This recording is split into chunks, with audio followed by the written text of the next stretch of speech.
Hello there, and welcome to the Slumber Science Society. Maybe you've had a long day, or maybe you just need a moment to rest while the world outside continues. Either way, tonight's journey is for you, a gentle exploration of one of Earth's most ancient and mysterious phenomena. You don't need to do anything now but listen. Let your thoughts quiet, allow your breathing to deepen, and feel yourself settling into this moment. Tonight we drift into the shimmering dance of the northern lights, the Aurora Borealis, a celestial performance that has captivated humanity for thousands of years. A spectacle born from invisible forces colliding high above the frozen lands where night stretches long and darkness holds secrets painted in light. If you enjoy these gentle journeys, consider liking, subscribing, or sharing a thought below. It helps others find their way here too, one sleepy soul at a time. But for now, if you're ready, let's begin. The lights appear without warning. Sometimes they arrive as a faint green glow on the northern horizon, barely visible against the darkening sky. Other times they explode across the heavens in curtains of color that ripple and pulse as if breathing, as if alive. Bands of emerald green undulate overhead, occasionally punctuated by streaks of violet, rose, and crimson that dance between the stars. The aurora is never the same twice. It shifts, transforms, disappears, and returns, painting the night with colors that seem impossible, colors that shouldn't exist in nature yet somehow do. These lights have been witnessed by countless generations across millennia. They appear in the art of ancient peoples, in the stories told by firelight, in the myths that shaped entire cultures.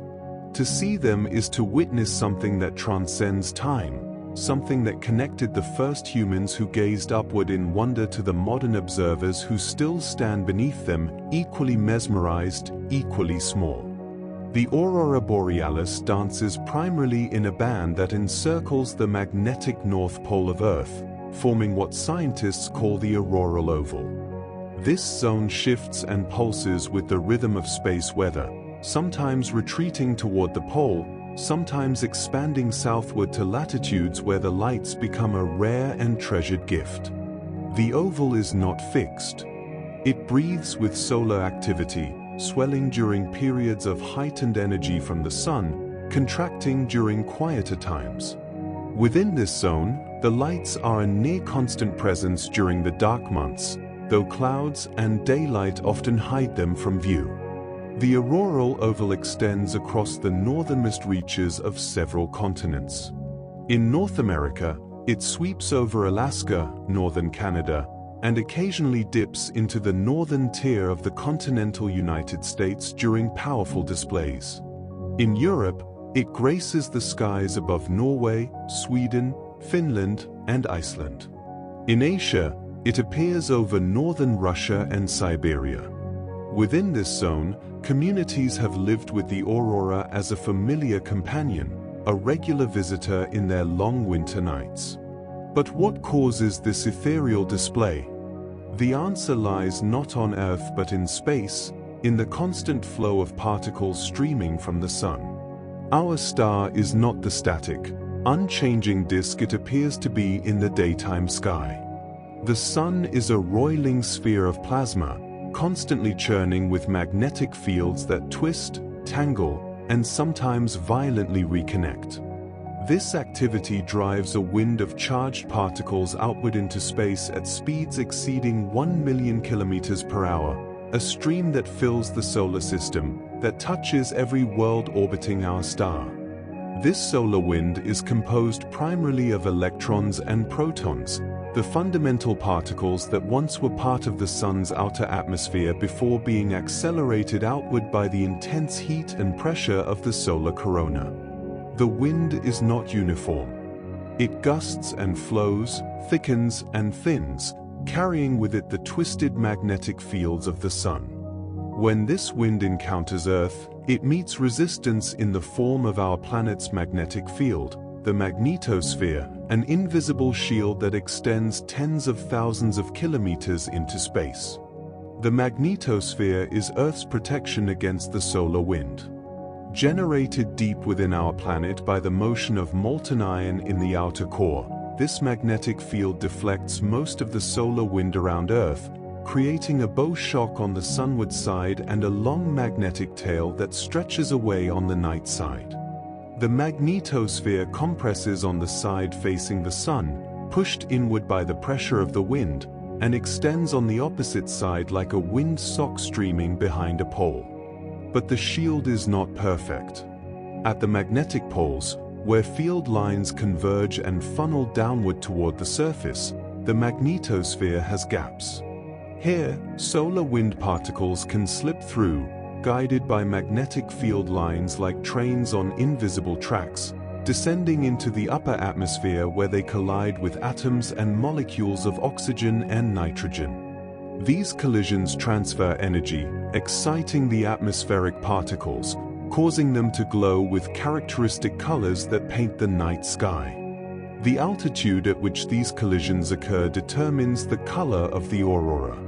The most common hue is a pale green, produced by oxygen atoms struck by particles at altitudes between 100 and 300 kilometers above the surface. This green has a ghostly quality, an otherworldly luminescence that seems to emanate from nowhere and everywhere at once. At higher altitudes, around 300 kilometers and above, oxygen produces a deep red glow, less common but hauntingly beautiful when it appears.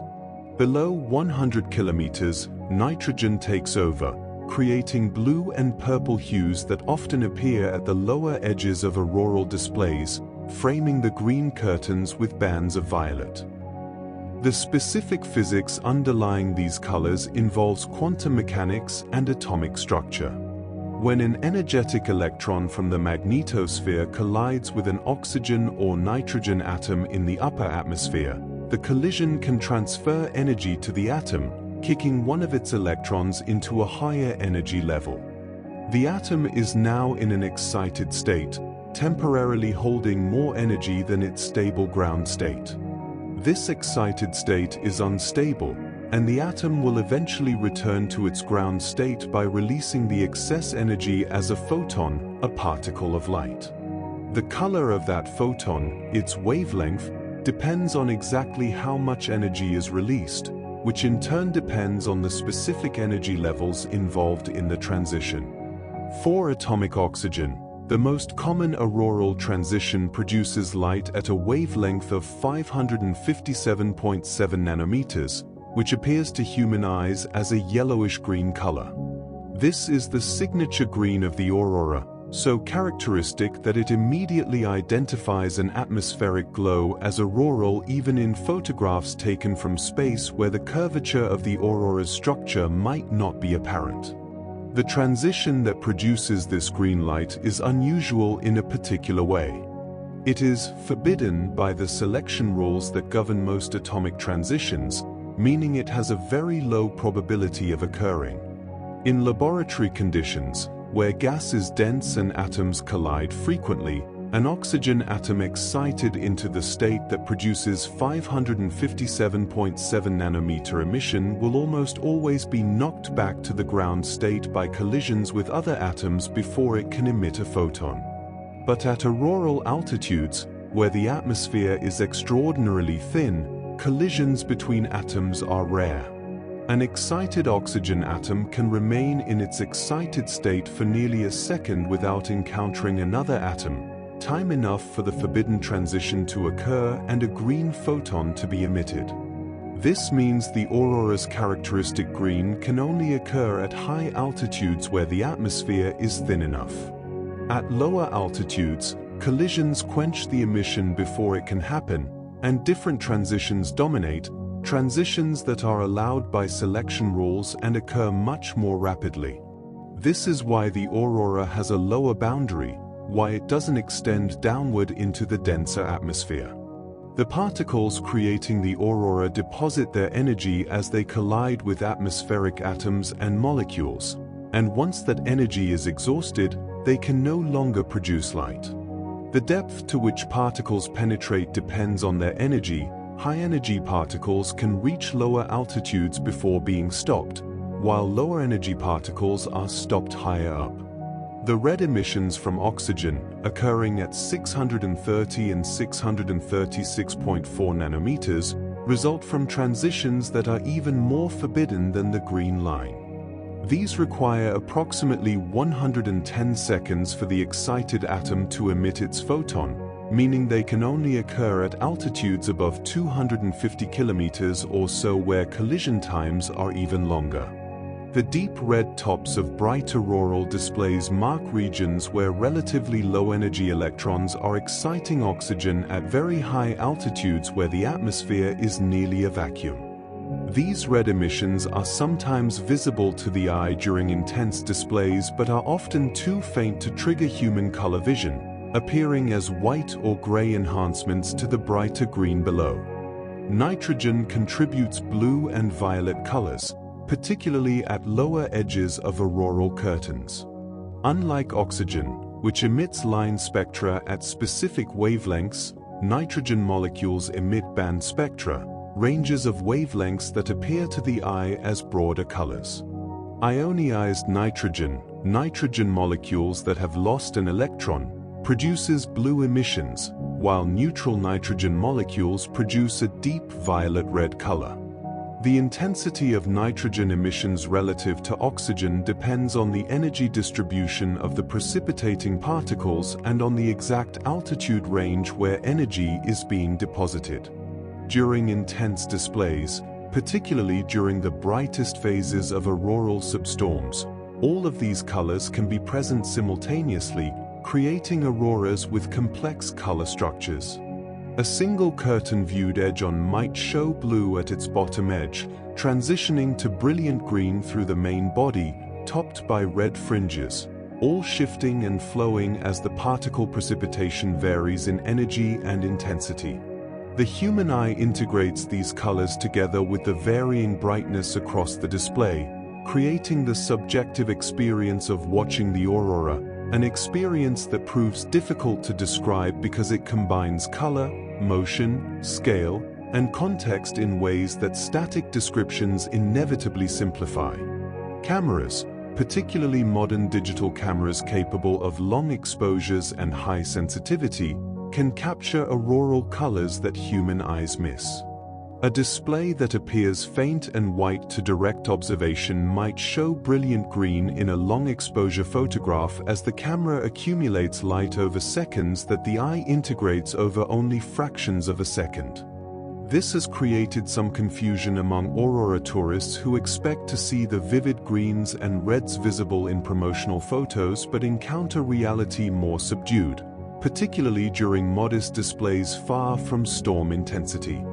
Photography has become both a tool for documenting aurora and a source of expectations that reality may not meet, a reminder that all observations, whether by eye or instrument, involve transformations and limitations that affect what is perceived. The spectrum of auroral light, when analyzed with scientific instruments, reveals far more than just the visible colors. Auroras emit across the electromagnetic spectrum, from infrared through visible light into ultraviolet and even X-rays during the most energetic precipitation events. Each wavelength range provides information about different aspects of the aurora, different particle energies, different atmospheric constituents, different physical processes. Scientists use spectroscopy, the analysis of light broken into its component wavelengths, to diagnose conditions in the aurora with precision impossible from simple visual observation or broadband photography. Infrared emissions from molecular nitrogen and oxygen provide information about atmospheric heating and chemistry at auroral altitudes. Ultraviolet emissions, invisible to human eyes but bright in satellite observations, trace the complete spatial extent of the auroral oval including portions sunlit and thus invisible in visible light from the ground. X-ray emissions, produced by the most energetic electrons penetrating deepest into the atmosphere, indicate when particularly hard precipitation is occurring, events that can significantly affect atmospheric chemistry and produce ionization down to altitudes of 80 kilometers or even lower. All of these emissions result from the same basic process: energetic particles colliding with the atmosphere and transferring energy that is then radiated away as light. But the details matter enormously. The exact altitude of emission, the specific atoms and molecules involved, the energy distribution of the precipitating particles, the presence of electric and magnetic fields that can accelerate particles within the auroral region itself, all of these factors create the observed diversity of auroral forms, colors, and behaviors.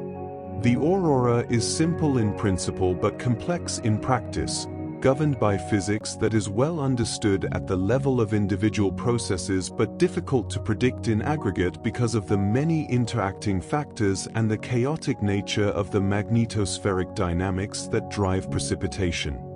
The intensity of color depends on the energy of the incoming particles.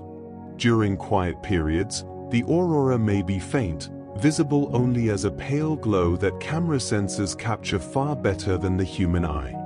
During intense geomagnetic storms, when the solar wind surges and the magnetosphere convulses with energy, the lights blaze with such brilliance that they cast shadows on the snow, that they illuminate the landscape in colors never seen by day. These are the displays that become legendary, that travelers speak of in hushed tones, that once caused entire populations to gaze skyward in collective wonder and fear. Observers standing beneath a bright aurora during one of these intense events report being able to read by the light, to see details in the landscape that would be invisible in starlight alone. The snow glows green or red, taking on an unearthly quality. Shadows cast by auroral rays move across the ground as the rays shift overhead, creating a sense that the landscape itself is animated, that the boundary between earth and sky has dissolved. These moments are rare even in locations where aurora is frequent, requiring the coincidence of clear skies, darkness, the observer's presence, and a geomagnetic storm of sufficient intensity to produce truly brilliant displays. The shapes the aurora takes are as varied as the storms that create them. Sometimes the lights form quiet arcs that stretch across the sky like luminous rainbows, stable and serene, glowing steadily for hours. Other times they appear as bands or curtains that ripple and fold, animated by forces invisible, moving with a grace that seems choreographed yet utterly spontaneous.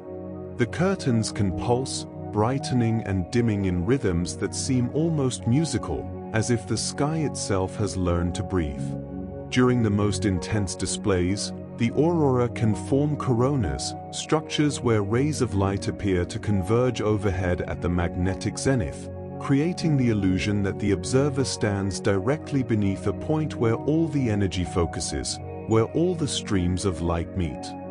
This is an artifact of perspective, of looking along field lines that plunge toward Earth, but the effect is mesmerizing, a sense of being at the center of something vast and powerful, something that connects sky to ground through channels of pure luminosity. The aurora also produces sounds, though this remains one of its most controversial and least understood characteristics.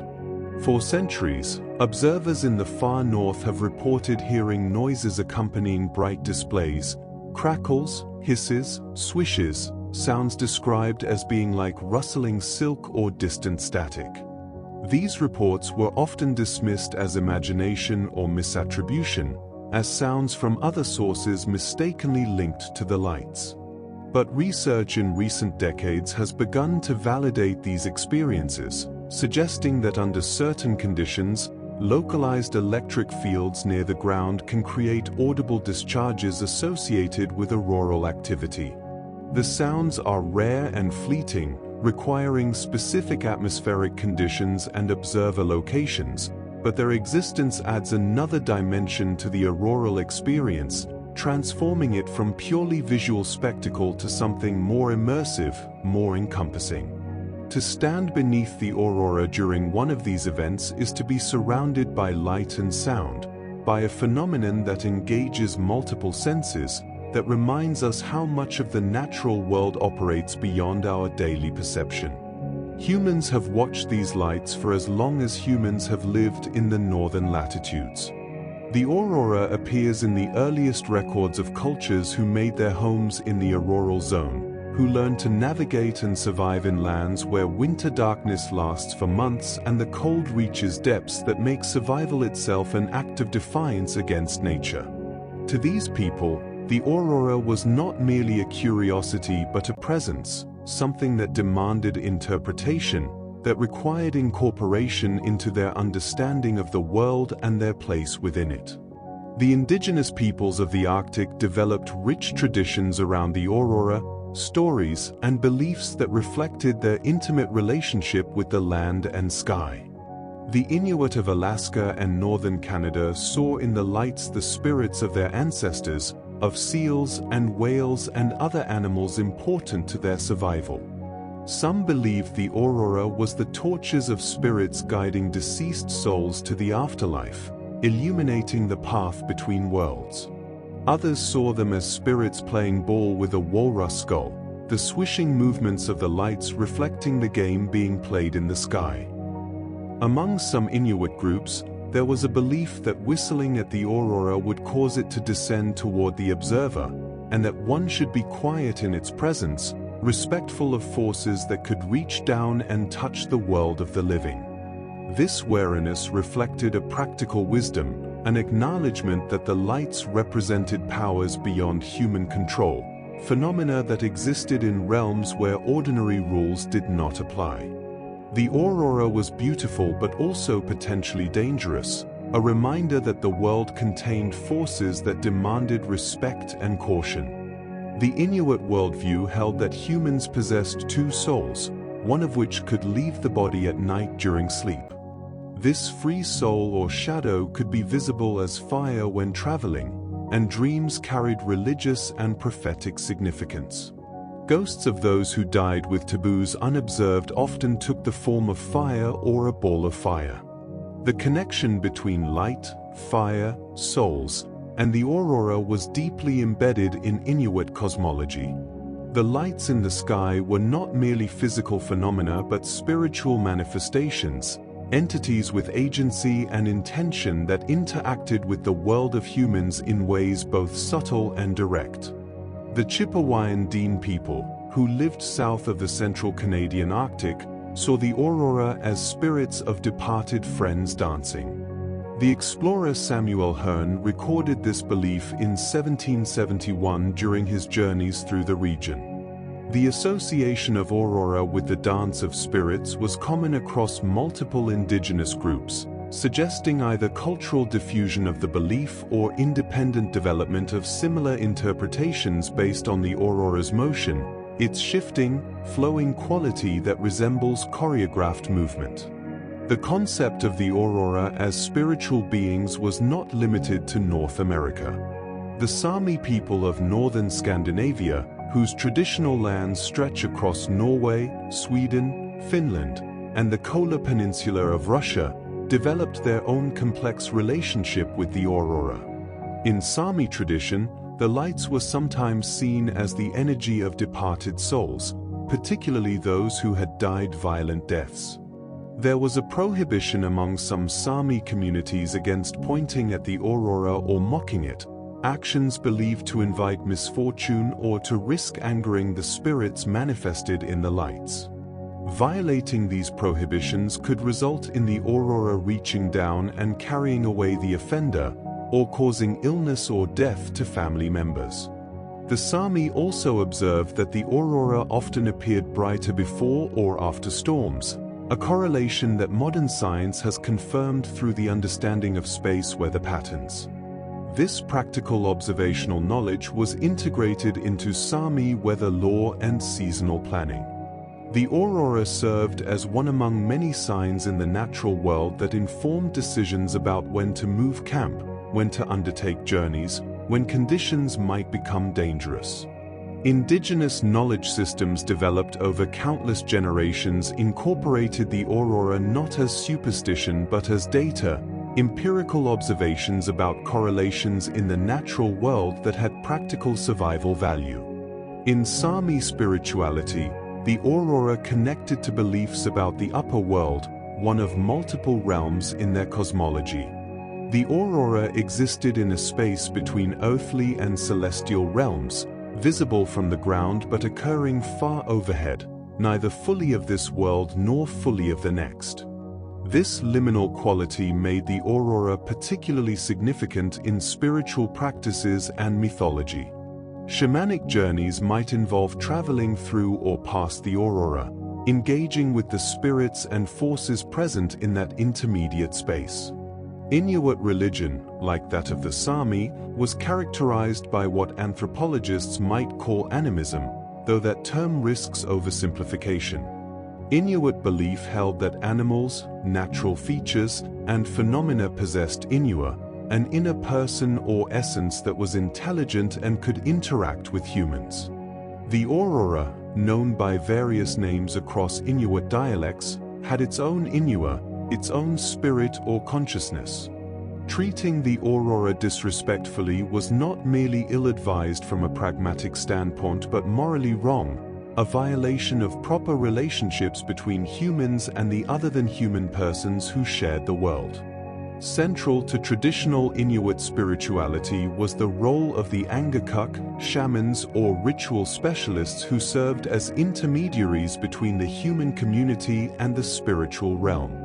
Both men and women could become Angakuk, though most were male.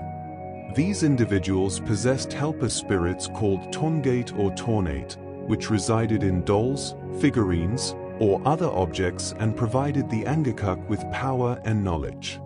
The central function of Angakuk was healing through seances, during which they would perform soul retrievals, journeying to spiritual realms to recover souls that had been lost or stolen, thus curing the patient. Angakuk also located lost objects, attracted game animals when hunting had been poor, predicted weather, and determined whether witchcraft was responsible for misfortune. They could spirit journey to other realms, including visits to the Moon Man, a deity who was benevolent toward humans and souls, and to the abode of the dead. The most dramatic demonstrations of Angakuk power involved journeys to visit Sedna, the mistress of the sea, a goddess who controlled marine animals and whose anger could cause starvation by withholding seals, whales, and other creatures essential to Inuit survival. According to myth, Sedna was originally an orphan girl who was mistreated by her community. Various versions of the story exist across Inuit groups, but common elements include her transformation into a sea spirit who holds marine animals in the basin of her kulik, her oil lamp. When humans breach important taboos, Sedna becomes angry and withholds the animals, causing famine. In such times, an Angakuk must undertake a dangerous spirit journey to the bottom of the sea, where Sedna resides, to comb her hair and appease her anger. The task is perilous, involving passage through barriers and confrontation with guardian spirits, but success means the return of game animals and relief from starvation. The Inuit worldview was deeply informed by the harsh realities of Arctic life, where food security was never guaranteed, where weather could turn deadly without warning, where a single mistake or stroke of bad fortune could mean death for individuals or entire families. In this environment, maintaining proper relationships with the spiritual forces that controlled natural processes was not abstract theology but immediate necessity. The aurora, as one manifestation of these forces, demanded attention and respect. Its presence in the sky was a reminder that human life unfolded within a world far larger and more powerful than human control could encompass. When European missionaries began arriving in Arctic regions in the 17th and 18th centuries, they brought Christianity and worked to convert Inuit and other indigenous peoples. The Inuit displayed what scholars have called an openness to incorporating Christian elements into their existing belief systems, a syncretism that created hybrid religious practices blending indigenous and Christian traditions. However, traditional practices including the role of Angakok came under sustained attack as missionaries and, later, government authorities worked to suppress what they viewed as paganism and witchcraft. Despite Christian conversion, Angakok continued their practices secretly for generations in some communities. A complaint by Danish King Christian VI in 1746 noted that Angakok activities continued among Greenlandic Inuit despite missionary efforts. Throughout the 19th and early 20th centuries, Inuit populations declined dramatically due to introduced diseases against which they had no immunity, further disrupting traditional cultural transmission. By 1934, all polar Inuit of northwest Greenland had been baptized, and the Angakok tradition had gone extinct among that population by the mid-20th century. In eastern Greenland, Angakok remained active until the early 20th century before likewise disappearing. Beginning in the 1970s, a renewed movement emerged to encourage Inuit pride and celebrate traditional culture. The Inuit Cultural Institute launched in 1975, and in 1999, the Canadian government established Nunavut, a territory where Inuit constitute the majority population and where indigenous languages and cultural practices have official recognition and support. As of 2021, 71% of Canadian Inuit identify as Christian, but there is growing interest in recovering and preserving traditional knowledge, including stories and beliefs about natural phenomena like the aurora. The work of early anthropologists and explorers like Frans Boers and Knud Rasmussen preserved extensive documentation of Inuit culture at a time when it faced existential threats from disease, cultural suppression, and social disruption. Rasmussen, himself of mixed Inuit and European descent and raised in Greenland, led 7 Thule expeditions between 1912 and 1933, documenting Inuit culture across the Arctic. He is sometimes called the father of Eskimology for his contributions to the study of Inuit peoples. His first-hand accounts, recorded in Inuit languages and later translated, provide invaluable windows into traditional beliefs and practices as they existed before total cultural transformation. One recorded statement from an Angakok named Iue, speaking to Rasmussen, captures the pragmatic character of Inuit spirituality: "We do not believe. We fear." This was not a faith based on trust in benevolent deities but a recognition of dangerous forces that had to be negotiated and appeased. The aurora, in this framework, was not something to believe in but something real, present, powerful, and potentially threatening, something that simply was. One no more believed in the aurora than one believed in winter or hunger or death. All were facts of existence requiring response, not intellectual assent. In Norse mythology, the aurora took on different meanings. One interpretation linked the lights to the Bifrost, the rainbow bridge connecting the realm of humans to the realm of the gods, though this association is more tenuous in the original sources than popular culture sometimes suggests. Another Norse tradition saw the aurora as a reflection of light from the shields of the Valkyries, the warrior maidens who selected fallen heroes to be taken to Valhalla. The shimmering, martial quality of the lights, their sometimes blood-red hues, fit well with this interpretation, connecting the aurora to themes of honor, battle, and the afterlife that permeated Norse culture.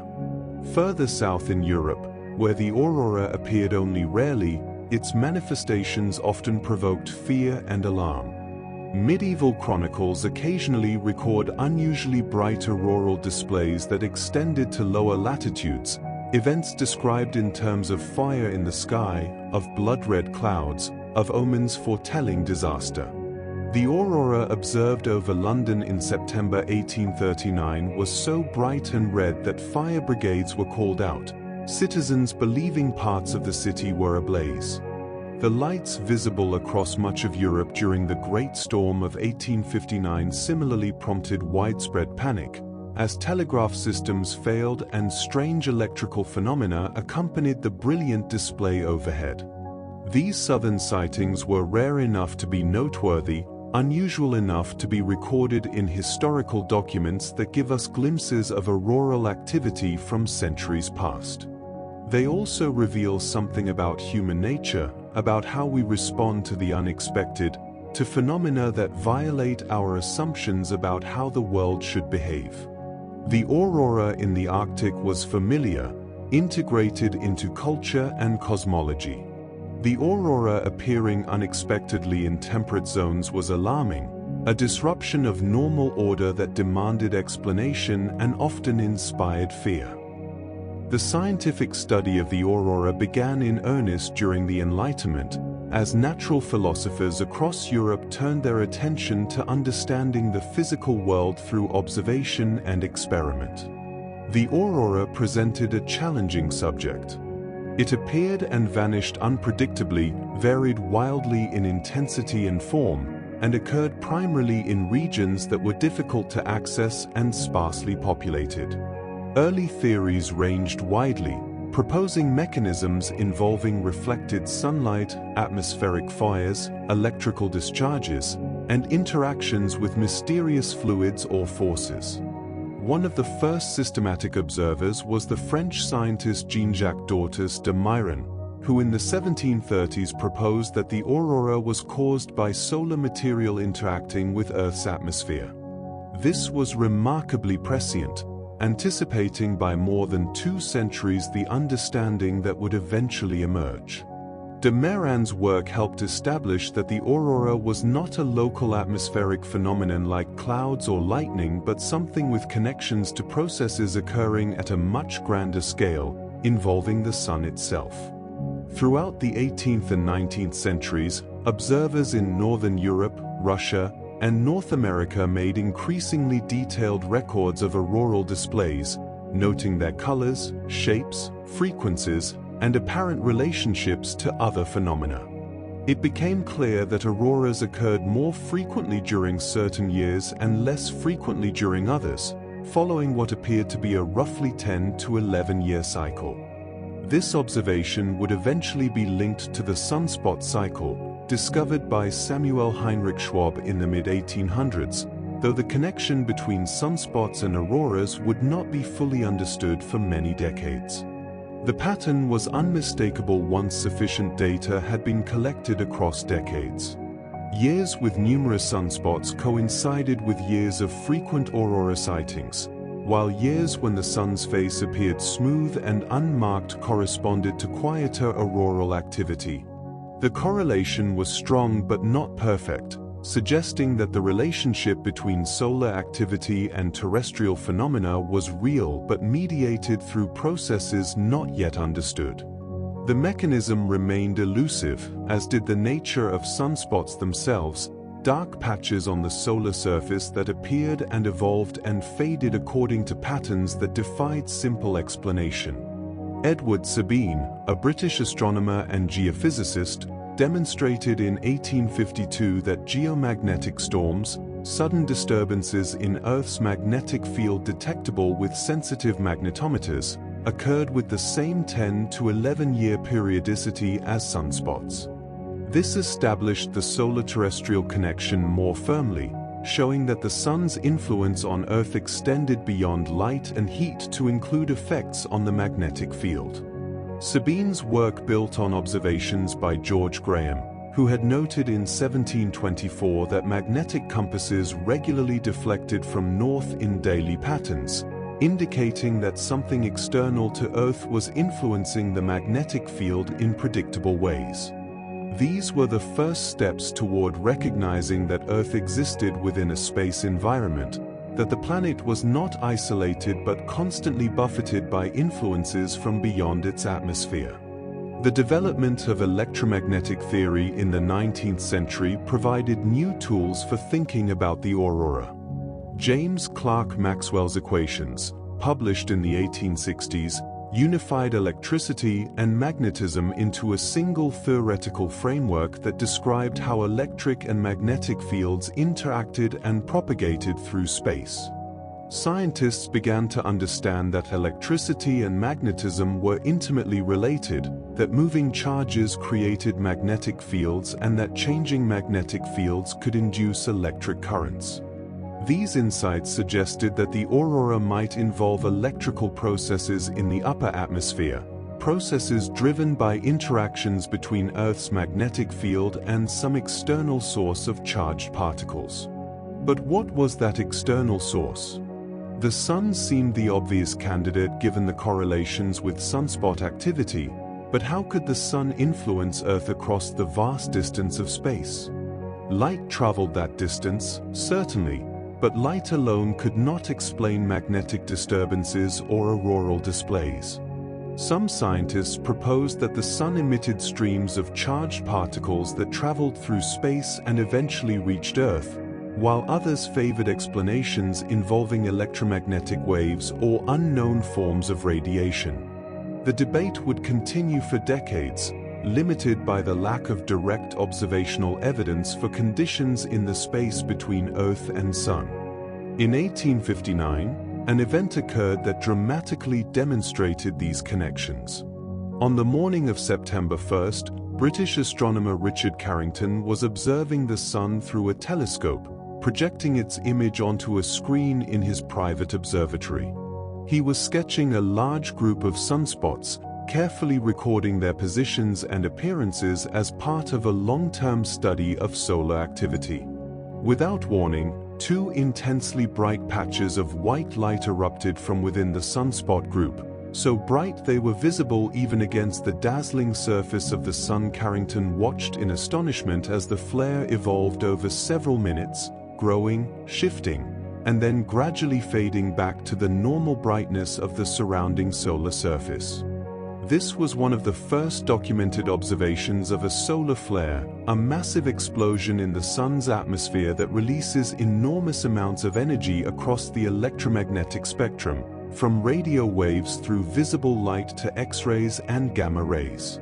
Carrington immediately recognized he was witnessing something extraordinary, something that had likely occurred countless times throughout history but had never before been observed and recorded by a trained scientific observer with appropriate equipment. He noted the exact time, the position of the flare on the solar disk, and made detailed sketches of what he had seen. Then he continued his observations, monitoring the sunspot group for any additional activity. Less than 18 hours later, the effects of that solar eruption reached Earth. Auroras began appearing across much of the world in a display unprecedented in living memory, extending to latitudes far south of their usual range. The lights were visible in the Caribbean, where tropical observers unfamiliar with the phenomenon struggled to comprehend what they were seeing.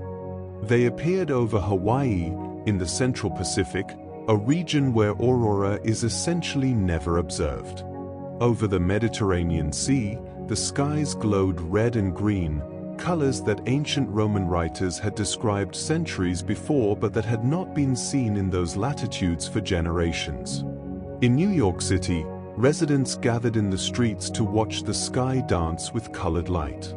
Across Europe, from Spain to Russia, populations looked upward at skies transformed by otherworldly illumination. In Rocky Mountain mining camps, the aurora was so brilliant that miners woke in the middle of the night, believing dawn had arrived. They rose from their beds, dressed, and began preparing for the day's work before realizing that the light flooding their camps was not sunlight but something far stranger, something that cast colored shadows and gave the landscape an eerie, dreamlike quality. Ships at sea recorded navigators attempting to take magnetic compass readings only to find their instruments spinning uselessly, unable to settle on any direction as the magnetic field writhed under the influence of electrical currents flowing in the upper atmosphere. Telegraph systems across North America and Europe, the cutting-edge communication technology of the era, went haywire. Operators reported sparks leaping from their equipment, bright enough to startle and frighten those working the keys. Paper tape used to record incoming messages caught fire from the electrical surges induced in the telegraph wires. Some operators disconnected their batteries entirely, thinking equipment failure was causing the erratic behavior, only to discover that messages continued to be transmitted and received even without any applied power. The geomagnetic storm had induced electrical currents in the long telegraph wires themselves, currents strong enough to power the system without batteries, currents that made normal operation impossible but that demonstrated with startling clarity that the magnetic storm was a real, physical phenomenon capable of affecting technology over continental distances. The aurora visible that night was described by witnesses in terms usually reserved for apocalyptic events. Blood-red curtains stretched from horizon to horizon, pulsing and shifting. Green and white rays shot upward from the northern horizon, some appearing to converge overhead in coronas that gave the impression of looking up into an enormous funnel of light. The displays lasted for hours, waxing and waning but never fully disappearing, painting the night in colors that most observers at lower latitudes had never imagined could appear in the sky. Artists attempted to capture the scene, but their paintings seemed inadequate, unable to convey the scale, the motion, the sheer overwhelming presence of light in places where darkness should have reigned. The Carrington event, as it came to be known, provided dramatic evidence that the sun could directly affect Earth's environment, that solar activity and terrestrial phenomena were linked through processes operating across the void of space. Carrington himself was careful not to claim certainty in the connection, noting only that the coincidence was remarkable. But the implications were clear to many of his contemporaries, and the event helped establish the modern understanding of what we now call space weather, the varying conditions in the region between the Sun and Earth that can affect both technology and the atmosphere. Christian Birkeland, a Norwegian scientist working in the late 19th and early 20th centuries, made crucial advances in understanding the aurora that would take decades to be fully appreciated.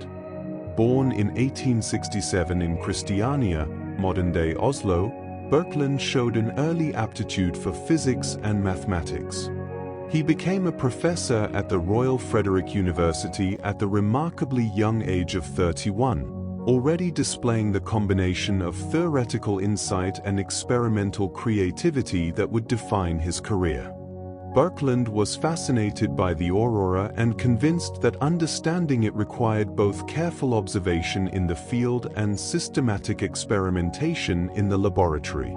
Beginning in 1899, he organized a series of expeditions to northern Norway, establishing research stations at remote locations within the auroral zone.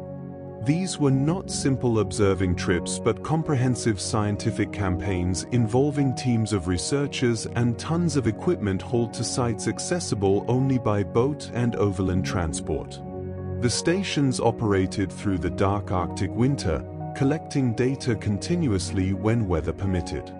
At these field stations, Birkeland deployed magnetometers to measure fluctuations in Earth's magnetic field, instruments sensitive enough to detect the subtle variations associated with auroral activity. He used spectrographs to analyze the light from auroras, determining which wavelengths were present and thus which atmospheric gases were responsible for the glow. He made photographic records of auroral displays, capturing their structures and motions for later analysis. He correlated all of these observations, looking for patterns that might reveal the underlying physical processes. Simultaneously, Birkeland pursued experimental approaches in his laboratory. He constructed what he called a turella, a magnetized sphere intended to represent Earth, which he placed inside a large vacuum chamber. He then bombarded this sphere with beams of electrons, simulating the action of charged particles from space striking Earth's magnetic field. The results were dramatic and convincing. Glowing rings appeared near the magnetic poles of the sphere, regions where the electrons, guided by the magnetic field lines, concentrated and struck the sphere's surface. These laboratory auroras bore striking resemblance to the real aurora's confinement to high latitudes around the magnetic poles. The Tundra experiments demonstrated that charged particles following magnetic field lines would naturally concentrate at polar regions, providing strong evidence that the aurora resulted from particles entering Earth's atmosphere along magnetic field lines rather than falling uniformly over the planet. This was a major conceptual breakthrough, establishing that Earth's magnetic field played a central role in shaping auroral phenomena. The experiments could not, of course, replicate all aspects of the real aurora. The Tundra was far too small, the vacuum was imperfect, and the electron beam was a crude approximation of the complex particle populations in space. But they captured the essential physics, demonstrating principles that could be scaled up to planetary dimensions. Birkeland proposed, based on his observations and experiments, that streams of electrons from the Sun entered Earth's magnetic field and were guided toward the poles, where they excited the atmosphere and created the aurora. This was remarkably prescient, anticipating the discovery of the solar wind by decades. He further proposed that currents flowed along magnetic field lines from the magnetosphere into the ionosphere, currents that would close through the conducting ionosphere and create the magnetic disturbances observed on the ground. These field-aligned currents, now called Birkeland currents in his honor, proved particularly controversial. Many of Birkeland's contemporaries rejected his ideas about currents in space. The prevailing view held that space was a near-perfect vacuum and therefore could not conduct electricity. How could currents flow through nothing? Birkeland argued that space was not truly empty but filled with charged particles that could carry current, but he had no direct evidence for this claim. The technology to detect and measure such particles would not exist for another half-century. His theories were ahead of their time, proposing mechanisms that were correct but that could not be verified with the observational tools available. Birkeland published his results in a massive 2-volume work titled The Norwegian Aurora Borealis Expedition 1902–1903, which appeared in 1908 and 1913. The work was comprehensive, describing his field observations, laboratory experiments, theoretical framework, and interpretations. It included hundreds of photographs, diagrams, and data tables. The production quality was exceptional, with color plates showing auroral structures and experimental results. But despite its thoroughness and the care with which it was produced, the work did not immediately convince the scientific community. Some aspects were accepted, others dismissed, and still others simply ignored as too speculative. Birkeland's later years were marked by frustration at the lack of recognition for his auroral work and by his increasing focus on industrial applications of plasma physics, particularly a process for synthesizing nitrogen compounds from atmospheric nitrogen. This work proved commercially successful and made Birkeland wealthy, though it consumed time and energy that might otherwise have gone to aurora research. He died in 1917 in Tokyo, far from his homeland, under circumstances that remain somewhat mysterious, possibly from an accidental overdose of sleeping medication. He was 49 years old, and his contributions to auroral physics remained underappreciated by many in the scientific community. It was not until decades later, during the space age, that Birkeland's theories were fully validated. Spacecraft equipped with magnetometers could directly measure magnetic fields in space, and they detected exactly the kind of field-aligned currents Birkeland had proposed. The discovery confirmed that space could indeed conduct electricity when filled with charged particles, as Birkeland had argued.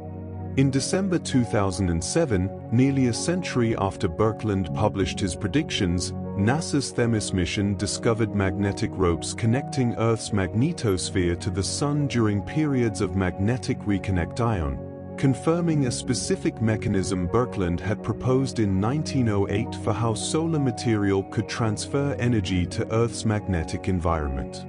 Modern physics recognizes Birkeland as one of the founders of space plasma physics, a scientist whose insights were decades ahead of the technology needed to test them. His name is attached not only to the currents he predicted but to various other phenomena and structures in space plasmas. His Torella experiments are remembered as pioneering demonstrations of how laboratory work could illuminate natural phenomena occurring at scales far too large for direct experimentation. His expeditions established a tradition of high-latitude field research that continues today through international networks of auroral observatories.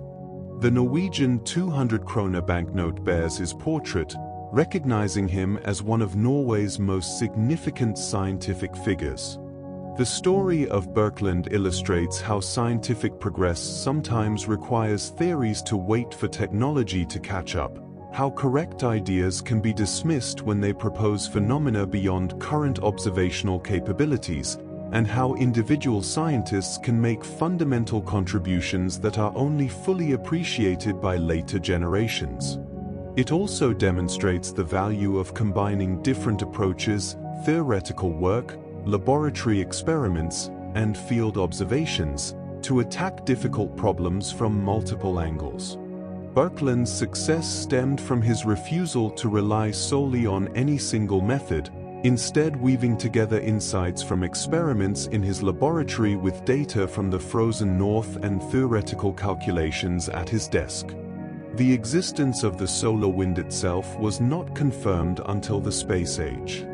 In January 1959, the Soviet spacecraft Luna 1 made the first direct measurements of the solar wind as it passed the Moon, detecting the stream of charged particles flowing continuously from the Sun. This discovery validated theories that had been proposed decades earlier and provided crucial context for understanding space weather phenomena including auroras. The solar wind was real, measurable, and carried with it magnetic fields and energy that could interact with planetary magnetospheres throughout the solar system. The confirmation that space was not empty but filled with flowing plasma fundamentally changed scientific understanding of the space environment. Earlier conceptions had imagined space as a near-perfect vacuum, an absence that needed no further description. The discovery of the solar wind revealed that space was instead a complex, dynamic medium, structured by magnetic fields and currents, capable of transmitting energy and information across vast distances through processes quite unlike anything familiar from everyday terrestrial experience. Through the 1960s and beyond, satellites began mapping Earth's magnetosphere in detail, revealing its complex structure. They discovered the bow shock, the boundary where the supersonic solar wind slows and heats as it encounters the obstacle of Earth's magnetic field. They traced the magnetopores, the outer surface of the magnetosphere where solar wind pressure balances magnetic pressure. They explored the magnetotail, the long extension of the magnetosphere on the night side of Earth, where magnetic field lines stretch out like hair streaming in a wind. These observations revealed that the magnetosphere is not static but dynamic, constantly responding to changes in the solar wind. During periods of quiet solar activity, when the wind blows steadily and its magnetic field aligns favorably with Earth's, the magnetosphere maintains a relatively stable configuration. Energy still flows into the system, particles still precipitate into the atmosphere to create aurora, but the process occurs at a baseline level that produces modest displays concentrated near the magnetic poles. But when the solar wind becomes turbulent, when the Sun ejects massive clouds of plasma during coronal mass ejections, the magnetosphere responds with violence. These solar storms arrive at Earth as shock waves in the solar wind, sudden jumps in density, velocity, and magnetic field strength that slam into the magnetosphere and compress it toward the planet. The pressure can push the magnetopause inward from its typical distance of 10 Earth radii to less than 6, squeezing the protective magnetic bubble that shields our world. The orientation of the magnetic field embedded in these solar storms is crucial. If the field points southward, opposite to Earth's northward-pointing field near the equator, the two fields can interact through a process called magnetic reconnection. Field lines from different sources connect and exchange particles and energy, allowing solar wind plasma to enter the magnetosphere far more efficiently than during normal conditions.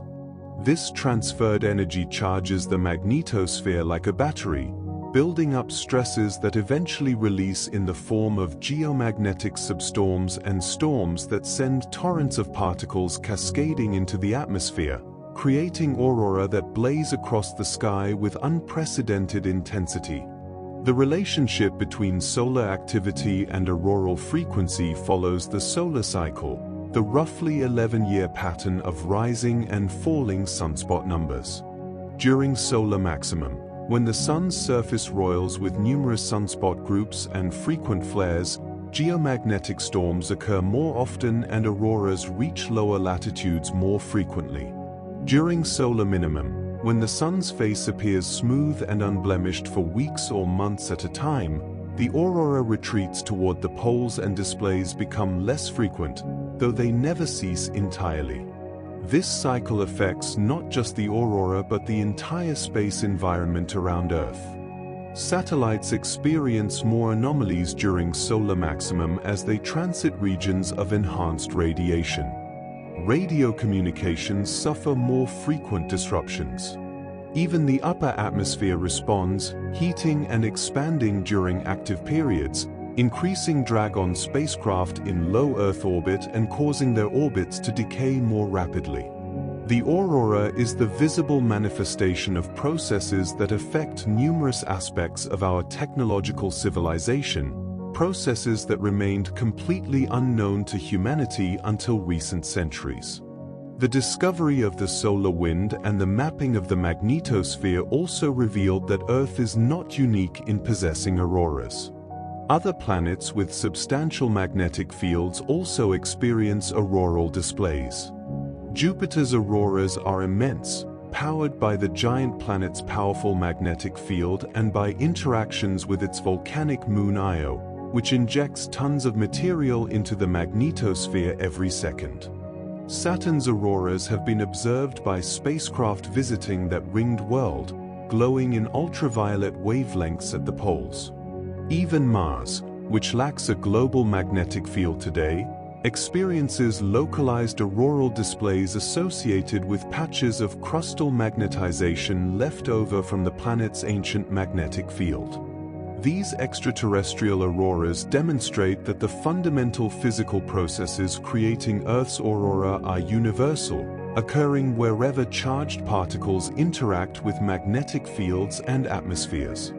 They also provide natural laboratories for studying plasma physics under conditions very different from those near Earth, helping scientists refine their understanding of how space plasma behaves in various magnetic and atmospheric environments. On Earth, the study of the aurora continues to evolve with improving technology.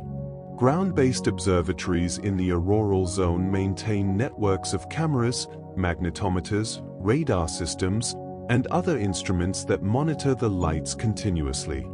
These facilities provide real-time data on auroral activity, feeding into models that attempt to predict when and where displays will occur. The predictions are imperfect, limited by the chaotic nature of solar activity and the complexity of magnetospheric dynamics, but they have improved dramatically from the complete unpredictability that characterized auroral forecasting just decades ago.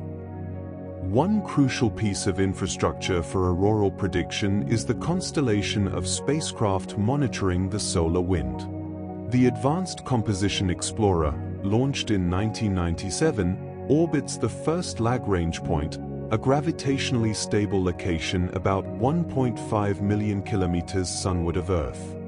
From this vantage point, ACE samples the solar wind approximately 1 hour before it reaches Earth, detecting changes in velocity, density, and magnetic field orientation. This advance warning allows forecasters to issue alerts when conditions favorable for aurora appear to be approaching, giving observers time to prepare and providing power companies, satellite operators, and others potentially affected by geomagnetic storms with notice to take protective measures. The aurora also produces effects beyond the visible light that captures our attention. Radio waves generated by auroral processes can be detected by specialized equipment, allowing researchers to study the aurora even during daylight when the lights themselves are invisible against the bright sky. These auroral radio emissions have characteristic signatures that reveal information about the energy and location of the particles creating them, adding another dimension to the observational study of the phenomenon. Rockets launched into the aurora provide direct in-situ measurements of the particles, electric fields, and electromagnetic waves present within the luminous regions. These experiments are challenging and expensive, requiring launches from high-latitude sites during active displays, but they have provided invaluable data about processes occurring at scales too small for satellites orbiting at higher altitudes to resolve. The measurements reveal turbulence, waves, and instabilities in the auroral plasma, complex interactions between different types of particles, and the detailed mechanisms through which energy from the magnetosphere transfers to the atmosphere. Understanding the aurora has practical applications beyond satisfying scientific curiosity. The same processes that create beautiful lights can also induce electric currents in the ground, currents that flow through power transmission grids and can damage transformers, causing blackouts. The March 1989 geomagnetic storm, which produced spectacular auroras visible across much of North America, also triggered a cascading failure of the Hydro-Quebec electrical grid, leaving 6 million people without power for 9 hours. Transformers in Quebec and New Jersey were permanently damaged, requiring months to replace. These geomagnetically induced currents result from the time-varying magnetic fields associated with auroras and geomagnetic storms.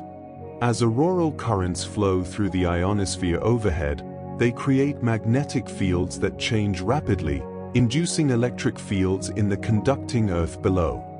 These fields drive currents that prefer to flow through conductive pathways, including the high-voltage transmission lines of electrical grids.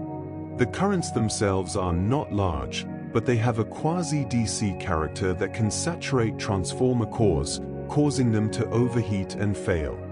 The risk is greatest for grids spanning large distances, particularly at high latitudes where geomagnetic disturbances are strongest. The telecommunications industry also feels the aurora's effects. High-frequency radio waves that bounce off the ionosphere for long-distance communication can be absorbed or scattered when the ionosphere becomes disturbed during auroral events. Satellite communications at higher frequencies can suffer from scintillation, rapid fluctuations in signal strength caused by irregularities in the ionosphere's electron density. GPS signals passing through the disturbed ionosphere experience propagation delays that change rapidly, degrading positioning accuracy precisely when that accuracy might be most needed, during a storm or crisis. Airlines have also had to adapt to the reality of space weather and auroras. Aircraft flying polar routes are exposed to elevated levels of radiation during solar particle events, the most energetic manifestations of space weather that can accompany major solar flares. These particles, primarily protons accelerated to nearly the speed of light, can penetrate Earth's atmosphere at polar latitudes where the magnetic field lines funnel them downward. The radiation poses potential health risks to flight crews and passengers, and airlines now reroute flights to lower latitudes when severe events are detected or predicted, adding time and fuel costs but protecting people from exposure levels that exceed aviation safety guidelines. There is also the matter of ionospheric disturbances affecting aviation navigation and communication systems. Pilots rely on various radio-based systems for navigation, communication with air traffic control, and aircraft management. Many of these systems depend on the ionosphere behaving in predictable ways. During auroral storms, that predictability vanishes, and backup systems must compensate, adding workload and potentially affecting safety margins. The Federal Aviation Administration and its international counterparts now incorporate space weather information into operational planning, another example of how understanding the aurora has moved from purely scientific interest to practical necessity. Despite centuries of study, mysteries about the aurora remain. The exact mechanisms by which electrons are accelerated to the energies needed to produce bright aurora are still debated. The role of electromagnetic waves in energizing particles within the magnetosphere continues to be investigated. The predictability of when and where aurora will occur remains limited by gaps in our understanding of magnetospheric dynamics and by the chaotic nature of solar activity. Every new observation campaign, every new satellite mission, reveals additional complexity, additional structure at scales previously unexplored. The Aurora Borealis continues to draw people northward, continues to inspire those who witness it. The lights bridge art and science, spirituality and physics, ancient mythology and modern space weather forecasting. They remind us that Earth is not isolated from the cosmos, that our planet exists within a dynamic environment shaped by processes operating across vast distances, processes that occasionally make themselves visible in the night sky in displays of color and motion that transcend language and culture. In the darkness of the Arctic night, when the temperature drops to depths that make exposed skin hurt within seconds, when the silence becomes almost absolute in the absence of wind, the aurora arrives as movement and light in a world otherwise still. It animates the frozen landscape, casting shifting colors across snow and ice, transforming familiar terrain into something alien and magical. Shadows move as the lights pulse. Colors play across features that by day appear merely white. The experience is hypnotic, timeless, a connection to something vast and ancient and ongoing.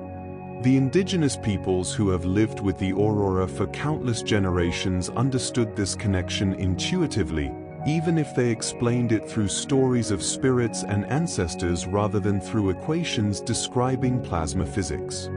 Both approaches attempt to place the phenomenon into context, to make it meaningful, to incorporate it into a framework for understanding how the world works. The modern scientific understanding adds depth and predictive power, but it does not diminish the sense of wonder that the aurora inspires. If anything, knowing that these lights result from particles that were once part of the sun, that traveled for days across empty space guided by magnetic fields invisible to our senses, that cascade down through our atmosphere colliding with molecules that have been part of Earth's protective shell for billions of years, only deepens the appreciation for the interconnectedness of it all. The aurora is a gift from our star. It is the sun making itself visible in Earth's atmosphere through processes that took decades of the best scientific minds to even begin to understand, processes that we still study, that we still work to predict, that we still find full of surprises. Each display is unique, each storm follows its own pattern, each interaction between solar wind and magnetosphere creates conditions that have never existed in quite the same configuration before and will never exist in quite that way again. For the observer standing beneath the aurora, these technical details may fade into the background. What remains is the experience, the immediate sensory reality of colored light moving through the darkness, of being part of a moment that feels suspended outside normal time. The aurora invites contemplation. It rewards patience. It appears and vanishes according to its own rhythms, indifferent to the desires of those who wait for it.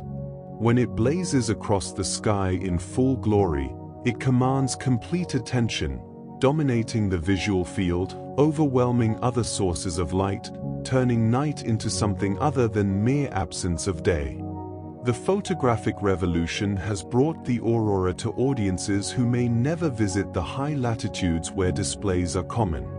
Long exposure cameras capture colors and details that eyes cannot perceive, revealing structure in faint displays that appear as barely visible glows to the unaided observer. These images circulate online, inspiring wonder and sometimes creating unrealistic expectations for those planning trips to see the lights themselves. The reality of standing beneath the aurora, even a modest display, carries a weight and immediacy that no photograph can fully convey. It is the difference between seeing a picture of a mountain and standing at its base, between hearing a recording of an orchestra and sitting in the concert hall as the music washes over you. This is the Aurora Borealis, the northern lights, the visible manifestation of invisible forces that connect our world to the sun and to the wider cosmos beyond. It has been interpreted as spirits and omens, as natural philosophy and plasma physics, as tourist attraction and natural hazard. It is all of these things and none of them, existing independently of human interpretation, a phenomenon that was occurring for billions of years before the first human eyes witnessed it and will continue long after the last observer vanishes into time.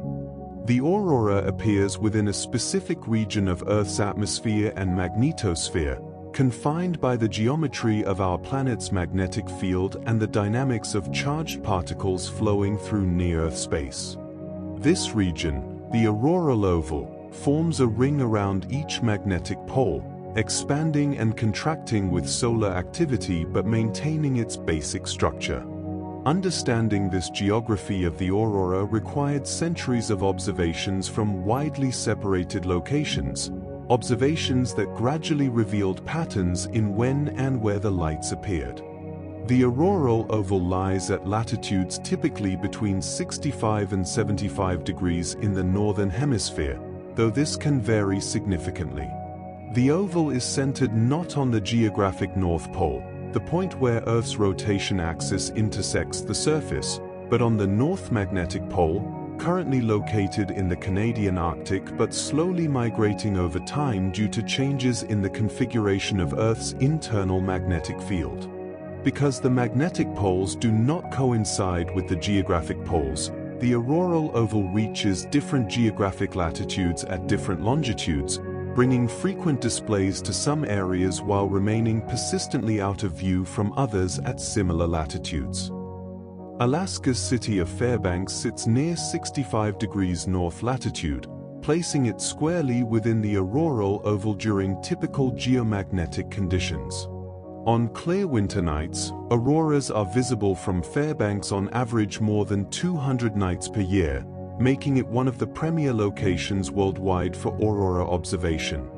The city has capitalized on this natural advantage, marketing itself as an aurora destination and developing tourism infrastructure to support visitors who travel there specifically to witness the lights. Hotels offer aurora wake-up calls, alerting sleeping guests when displays begin. Tour operators drive visitors to dark locations outside the city's light pollution where viewing conditions are optimal. Further north, in Prudhoe Bay and the communities of the North Slope, the aurora appears even more frequently, but these locations lie beyond the practical reach of most visitors and endure weather conditions so harsh that aurora tourism is not viable. The oil workers stationed at Prudhoe Bay through the dark winter months witness spectacular displays as an occupational benefit, one of the few compensation for the isolation and extreme cold they endure. In Canada, the territories of Yukon, Northwest Territories, and Nunavut all lie partially or entirely within the auroral oval. The city of Yellowknife, capital of the Northwest Territories at 62 degrees north latitude, positions itself as the aurora viewing capital of North America. The city's location within the oval combines with the region's continental climate, which produces clearer skies on average than coastal locations at similar latitudes, giving visitors good odds of seeing aurora during multi-night stays. Yellowknife sees hundreds of tour groups annually during the winter season, visitors bundled in extreme cold weather gear, standing beside frozen lakes or in heated viewing pods, waiting for the lights to appear. Churchill, Manitoba, on the western shore of Hudson Bay, also sits within the auroral oval. Known primarily as a location for viewing polar bears during their fall migration, Churchill experiences frequent auroras during the long winter nights after the bears have dispersed and tourists become scarce. The combination of accessible wildlife viewing and aurora observation has helped sustain tourism in this remote community, though the aurora season and polar bear season do not overlap, forcing visitors to choose between the two attractions. In Northern Europe, the auroral oval sweeps across Norway, Sweden, and Finland, regions collectively marketed as Lapland despite straddling international borders. The Norwegian city of Tromsø at 69 degrees north has become a major aurora tourism destination, attracting tens of thousands of visitors annually. Tromsø benefits from the warming influence of the North Atlantic Current, which moderates temperatures and often creates partial clearing in weather systems, providing viewing opportunities more frequently than raw latitude statistics might suggest. The city's location at a latitude where the sun does not rise for several weeks surrounding the winter solstice ensures long hours of darkness during which aurora can appear, though the same polar night conditions contribute to seasonal affective disorder among residents enduring months without daylight. The Swedish town of Abisko, home to a research station and a small tourism industry, has achieved fame for its microclimate that often produces clear skies even when surrounding areas are overcast. Located in a valley sheltered by mountains, Abisko experiences a rain shadow effect that reduces precipitation and cloud cover, creating what locals call the blue hole of Abisko, a term referring to the clear sky that often appears over the region. Aurora chasers favor Abisko during multi-day trips, using it as a base while traveling to various observation points in the surrounding wilderness. Iceland straddles the southern edge of the auroral oval, with the northern parts of the island experiencing more frequent displays than Reykjavik and the southern coast. The entire island sees aurora during active periods when the oval expands, but northern locations like Akureyri have significantly higher success rates for visitors hoping to witness the lights. Iceland's aurora tourism has exploded in the past 2 decades, driven by increased air connectivity and effective marketing. The combination of auroras with other attractions including glacier, geothermal features, and volcanic landscapes has made Iceland one of the world's fastest-growing tourist destinations, though this success has brought challenges including over-tourism impacts on fragile environments and infrastructure. In Russia, the city of Murmansk and the Kola Peninsula lie within the auroral oval, as do vast stretches of Siberia extending eastward to the Russian Far East. These regions see regular aurora displays, but limited tourist infrastructure and the challenges of accessing remote areas in Siberian winter mean that aurora tourism remains minimal compared to North America and Scandinavia.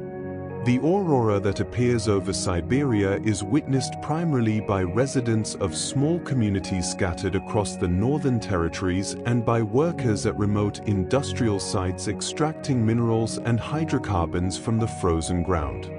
The altitude at which the aurora occurs is as important to its character as its geographic location. Most auroral displays occur between 100 and 300 kilometers above Earth's surface, well above the altitude where aircraft fly but well below the orbits of most satellites.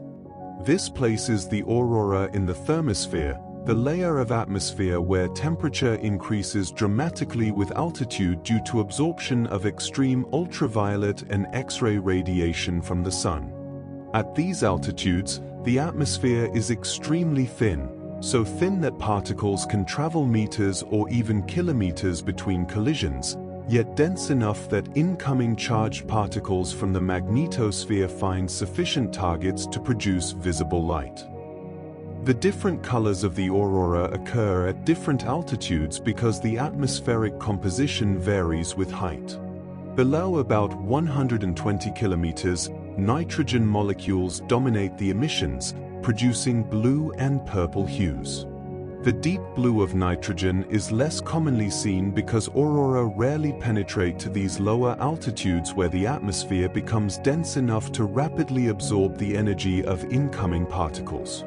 Between 120 and 250 kilometers, atomic oxygen at relatively low temperatures produces the characteristic pale green glow that dominates most auroral displays.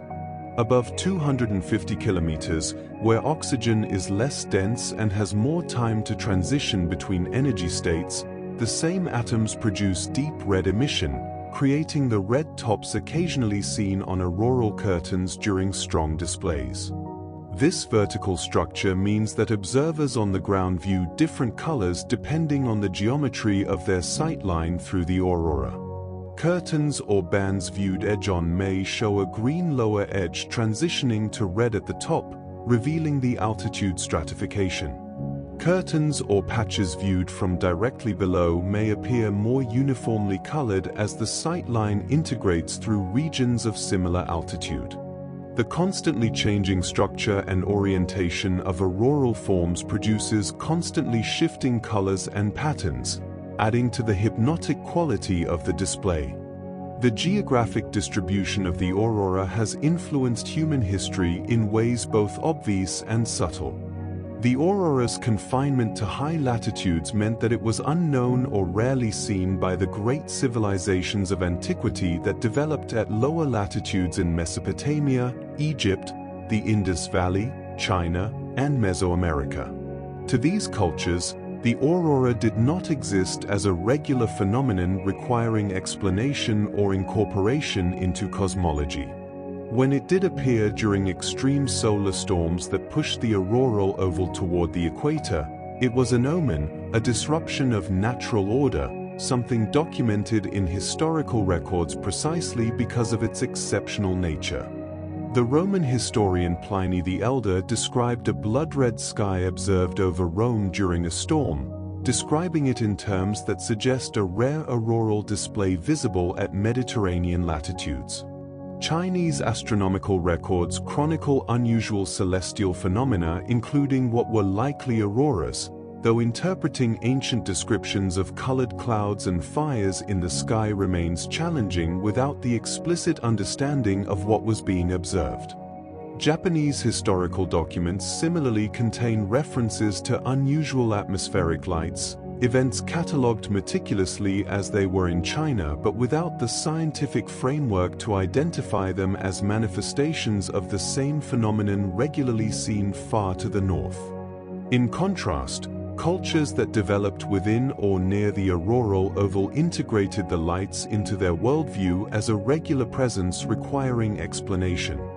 The aurora became part of the landscape of the north, as characteristic of these regions as the long winter darkness, the extreme cold, and the ice that dominated for much of the year. Stories about the aurora served multiple purposes, entertainment certainly, but also education and the transmission of cultural values across generations. The warnings about not provoking or mocking the aurora, common to several cultures, likely serve to instill respectful caution in children while simultaneously acknowledging the mystery and power of natural phenomena that could not be controlled or fully understood.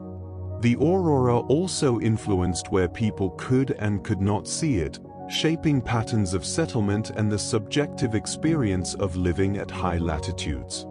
The same factors that produce frequent aurora, namely high latitude proximity to the magnetic poles, also correlate with harsh winters, limited hours of daylight in winter and limited darkness in summer, challenging growing seasons, and historically limited resources. Living in the auroral zone required adaptation, technology, and social structures capable of surviving months-long winters during which hunting and gathering continued despite darkness and cold. The expeditions that pushed into the Arctic during the Age of Exploration encountered the aurora as one of many challenges and wonders of the polar environment. These expeditions, driven by commercial motives including the search for northern sea routes connecting Atlantic and Pacific Oceans, by scientific curiosity, and by national pride, brought European observers into sustained contact with the aurora at latitudes where it appeared almost nightly during winter. One of the most significant early polar explorers was James Clark Ross, a British naval officer who entered the Royal Navy at the remarkably young age of 11 in 1812, joining his uncle's ship and beginning a career that would span decades and take him to both ends of the earth. Ross participated in his uncle John Ross's unsuccessful 1818 attempt to find the Northwest Passage, a legendary route through the Arctic archipelago of northern Canada that would allow ships to travel from Europe to Asia without navigating around South America or Africa. The expedition failed to find the passage, turned back by ice and the limitations of early 19th century ships in polar conditions, but it gave young James his first exposure to the Arctic and to the phenomena including aurora that characterized the region. When that expedition returned, James Ross joined William Edward Parry for a series of 4 Arctic expeditions conducted between 1819 and 1827. These voyages pushed deeper into the Canadian Arctic archipelago than previous European explorers had managed, charting coastlines, naming geographic features, and conducting scientific observations including systematic studies of terrestrial magnetism. Ross proved himself an able navigator and a dedicated observer of natural phenomena, qualities that would define his career and lead to his most significant achievements. During a second expedition with his uncle John Ross from 1829 to 1833, James Clark Ross achieved one of the great milestones of polar exploration. The younger Ross, serving as second-in-command aboard the Victory, undertook a series of sledge journeys from the ship's winter anchorage to explore surrounding regions. On June 1, 1831, following compass readings that pointed increasingly downward, Ross reached a location on the Boothia Peninsula in what is now northern Canada where Earth's magnetic field lines plunged vertically into the planet. He had found the North Magnetic Pole. Standing at that desolate spot, surrounded by ice and rock under a pale Arctic sky, Ross planted a British flag and claimed the location for King William IV. This was not merely symbolic nationalism. Understanding the location and behavior of Earth's magnetic poles was crucial for navigation throughout the world, as magnetic compasses pointed toward these poles rather than toward the geographic poles defined by Earth's rotation axis. The angular difference between magnetic north and true north, called magnetic declination, varied with the observer's location and changed over time as the magnetic poles slowly migrated due to changes in Earth's internal magnetic field structure. Ships navigating across oceans relied on magnetic compasses for determining direction, and navigational accuracy depended on correct declination values. Charts that listed wrong declinations could lead ships hundreds of kilometers off course over long voyages, potentially causing them to miss their destinations entirely or to run aground on unsuspected hazards. Ross's determination of the magnetic pole's position, combined with magnetic measurements taken at various locations during the expedition, contributed to improving global declination tables and thus to making sea travel safer and more predictable. The expedition that achieved this feat was itself an ordeal of extraordinary difficulty. The Victory became trapped in ice and spent 3 winters frozen in before the crew finally abandoned ship and traveled overland and by small boats to reach rescue.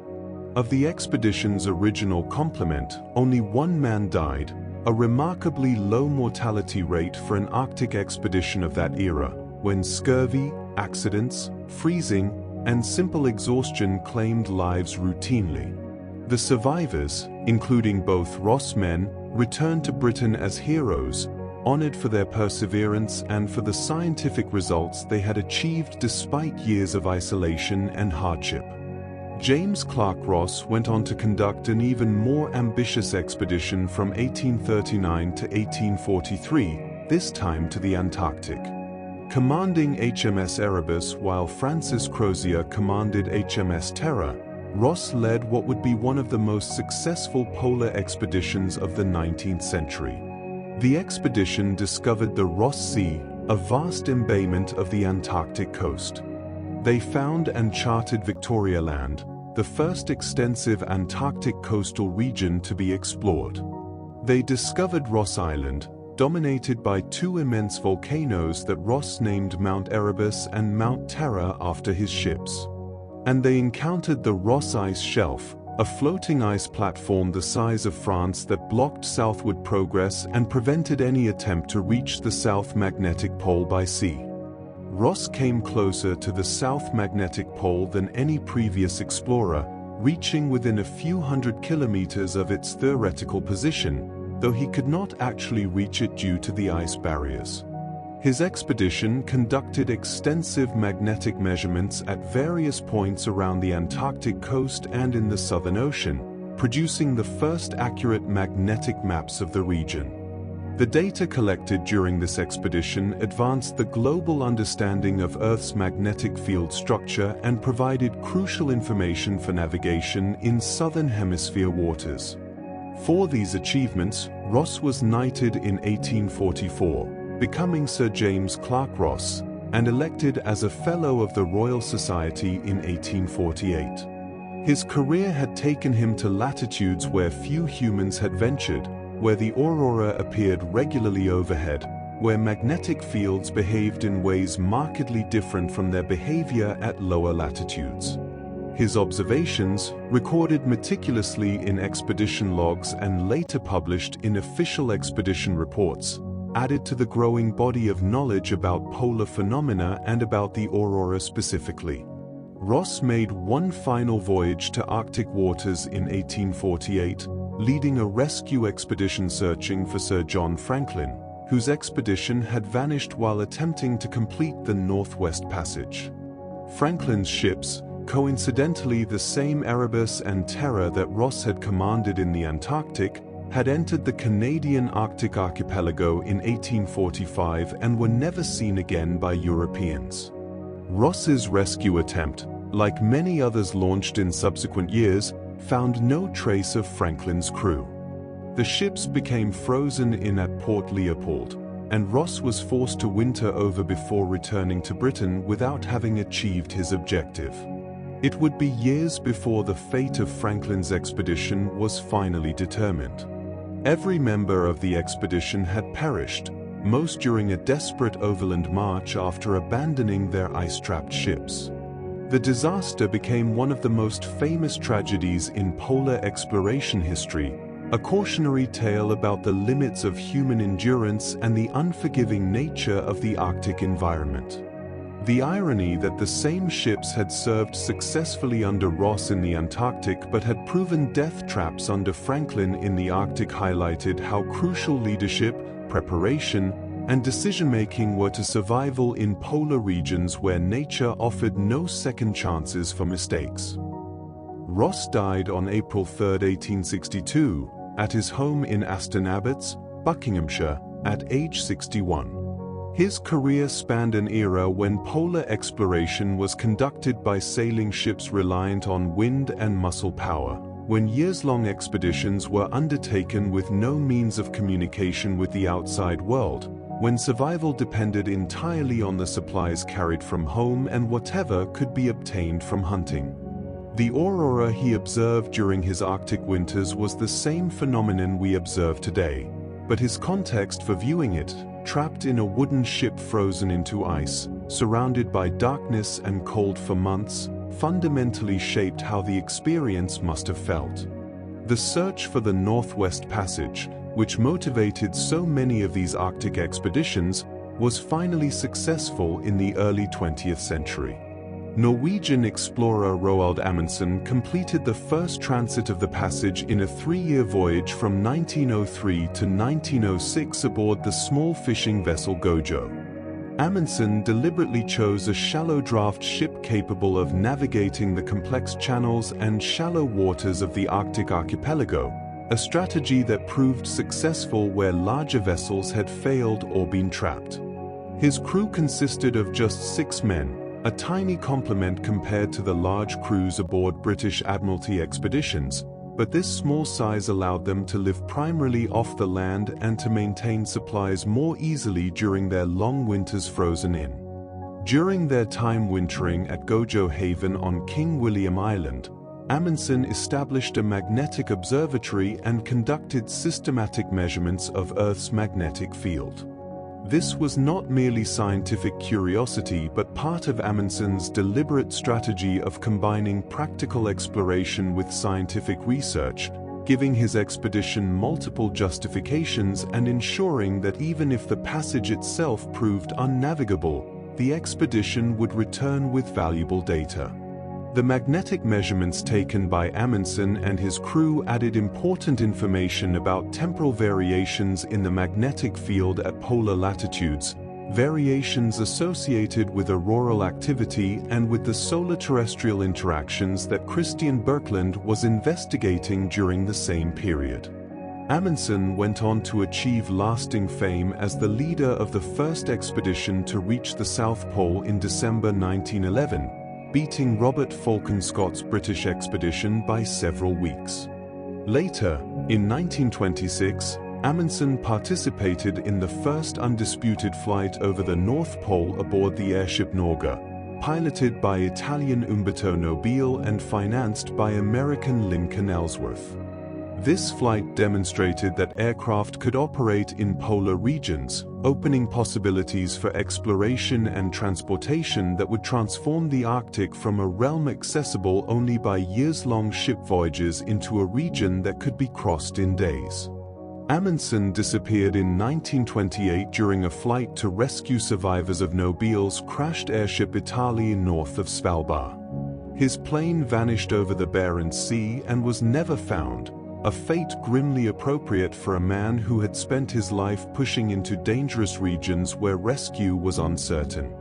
He was 55 years old and had been actively exploring polar regions for a quarter century, achieving more in polar exploration than perhaps any single individual before or since. The Arctic expeditions of the 19th and early 20th centuries occurred during a period when understanding of the aurora was beginning to shift from speculation to science. The explorers trapped for months or years in the Arctic had ample opportunity to observe auroral displays, to note their behaviors, and to measure associated magnetic disturbances. Their journals and expedition reports contain descriptions that later scientists mined for data about auroral activity during periods before systematic instrumental observations existed. These historical accounts allowed reconstruction of auroral and magnetic activity patterns extending back before the space age, before even the age of global scientific networks, providing context for understanding long-term variations in space weather and solar activity. One notable figure who combined Arctic exploration with auroral science was Knud Rasmussen, a Greenlander of mixed Inuit and Danish descent who led 7 Thule expeditions between 1912 and 1933. Rasmussen is sometimes called the father of Eskimology for his extensive documentation of Inuit culture across the Arctic. His expeditions traveled by dog sled, covering vast distances and visiting remote communities, recording their languages, stories, beliefs, and practices. Rasmussen's work preserved cultural knowledge that was already beginning to fade under the pressures of contact with European civilization, and his fluency in Inuit languages allowed him to collect information with a depth and authenticity that most European explorers could not match. In 1923, Rasmussen led the 5th Thule expedition, which crossed the entire North American Arctic from Greenland to Alaska by dog sled, a journey of extraordinary length and difficulty. Along the way, the expedition members collected ethnographic data, artifacts, and oral histories from Inuit groups, much of which was published in the massive multi-volume report of the 5th Thule expedition. This work remains a crucial source for understanding traditional Inuit culture as it existed before complete transformation by Western contact.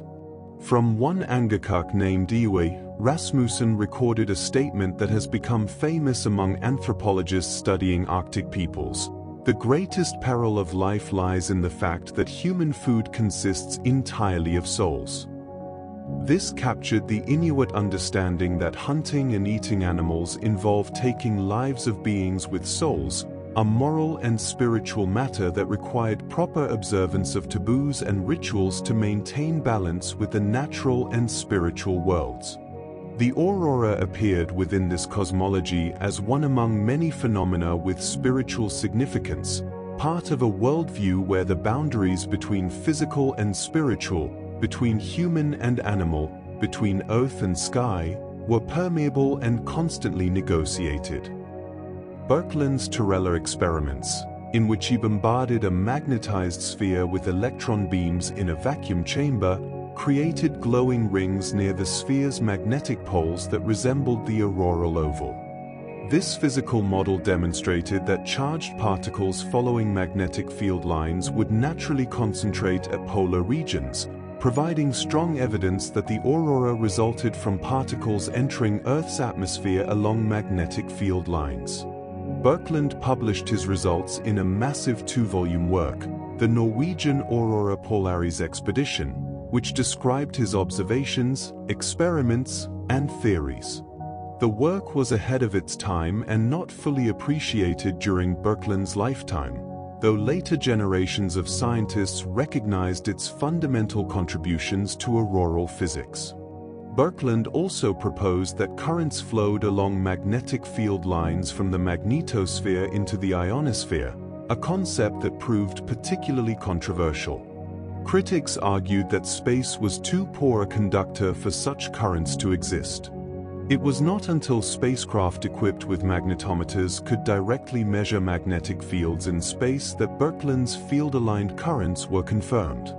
In December 2007, NASA's Themis mission discovered magnetic ropes connecting Earth's magnetosphere to the Sun during periods of magnetic reconnect ion, confirming a specific prediction Birkeland had made in 1908 about how the solar wind could transfer energy to Earth's magnetic environment.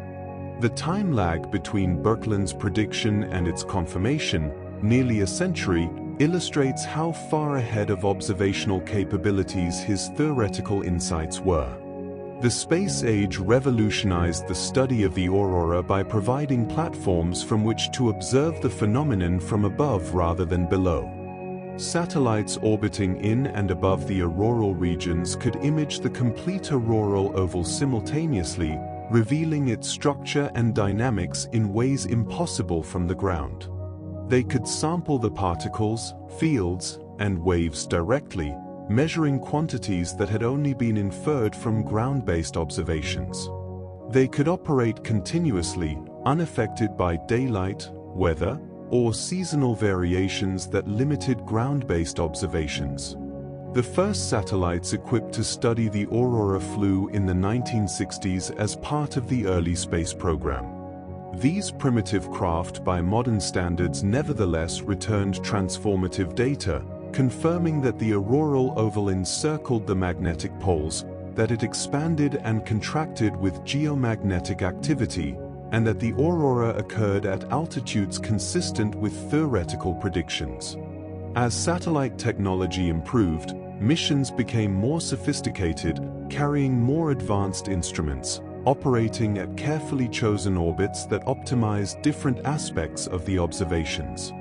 NASA's IMAGE mission, the Imager for Magnetopause to Aurora Global Exploration, operated from 2000 to 2005 and provided unprecedented views of Earth's magnetosphere and aurora. The spacecraft carried instruments that imaged the magnetosphere in extreme ultraviolet light, revealing the distribution of charged particles throughout the entire system. It tracked the motion of plasma as it flowed through different regions of the magnetosphere, observing how solar wind energy entered the system and how that energy propagated to produce aurora. IMAGE could observe geomagnetic storms from their initiation through their peak and decay, watching the auroral oval expand toward the equator during strong storms and then gradually contract back toward the poles as conditions calmed. One of IMAGE's significant contributions was helping scientists understand the different types of aurora and the different processes that produce them. Some aurora results from particles accelerated within the magnetosphere by changing electric and magnetic fields, a process occurring continuously but intensifying during storms. Other aurora results from electrons already flowing continuously from the solar wind into the magnetotail, a process that maintains a baseline level of auroral activity even during quiet periods. Yet other auroral features result from plasma sheet instabilities deep in the magnetotail, which create substorms, explosive releases of energy that send surges of particles cascading into the atmosphere.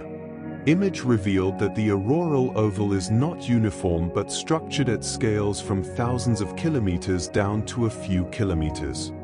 The oval contains bright regions where precipitation is intense and dim regions where fewer particles arrive. It contains stable arcs that persist for hours and dynamic features that evolve in minutes.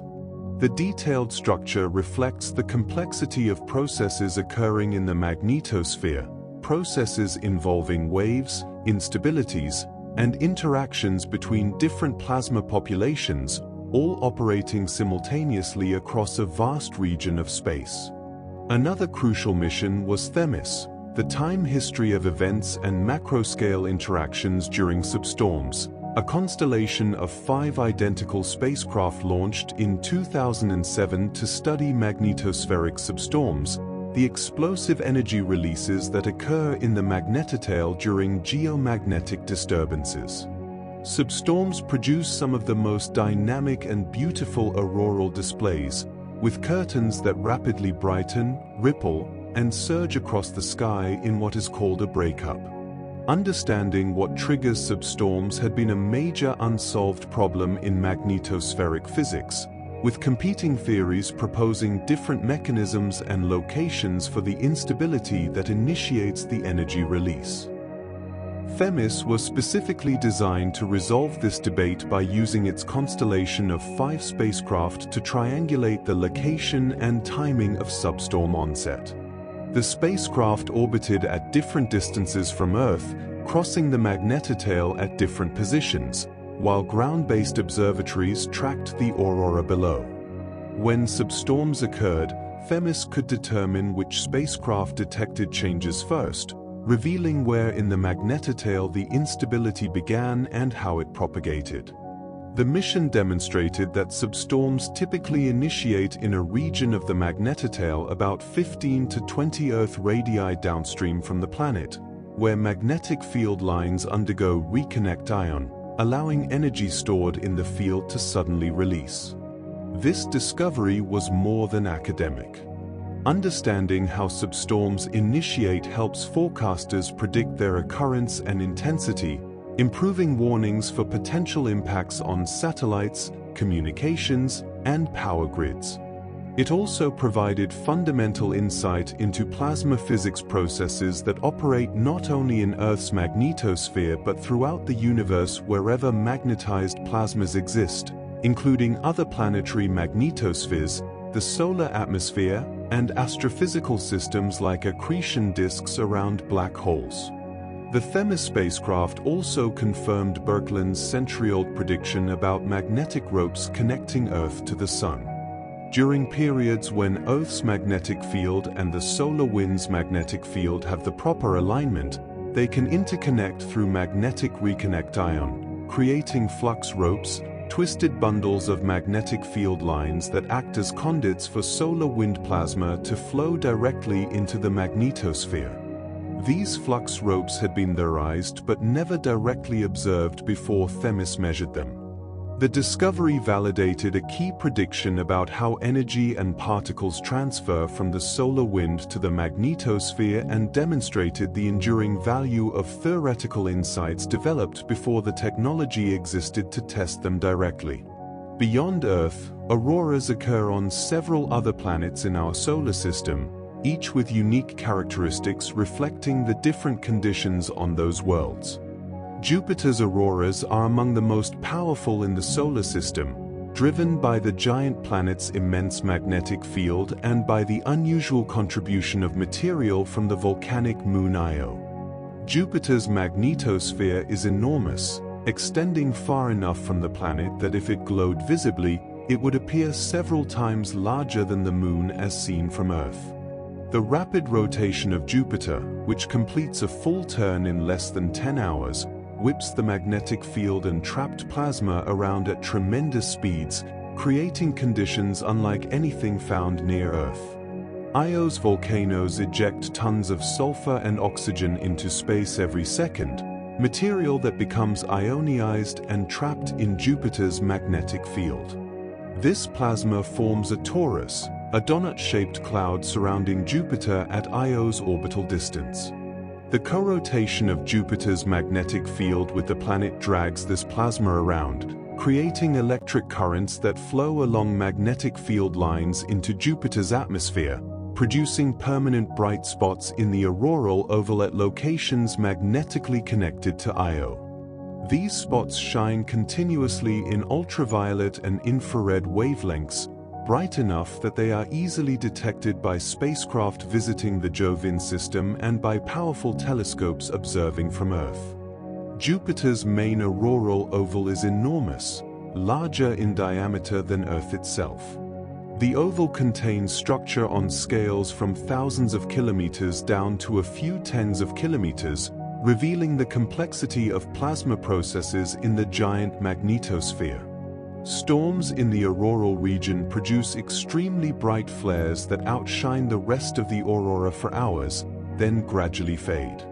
These storms appear to be triggered by changes in the solar wind, though the detailed mechanisms remain under investigation. The Juno spacecraft, currently orbiting Jupiter, is providing unprecedented close-up observations of the Jovian aurora, revealing details about how particles are accelerated and where the energy driving the displays originates.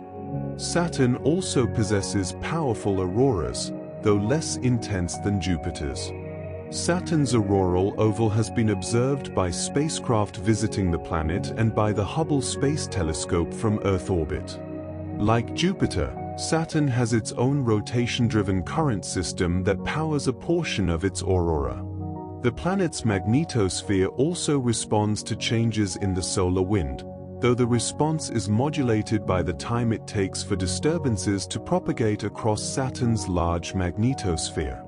During close approaches, the Cassini spacecraft imaged Saturn's aurora in multiple wavelengths, revealing that infrared emissions from excited hydrogen molecules dominate the auroral spectrum, different from the oxygen and nitrogen emissions that dominate Earth's aurora due to the different atmospheric compositions. Even planets lacking substantial magnetic fields can have aurora-like phenomena. Mars has no global magnetic field today, though it once did billions of years ago when its core was hotter and its dynamo still operated.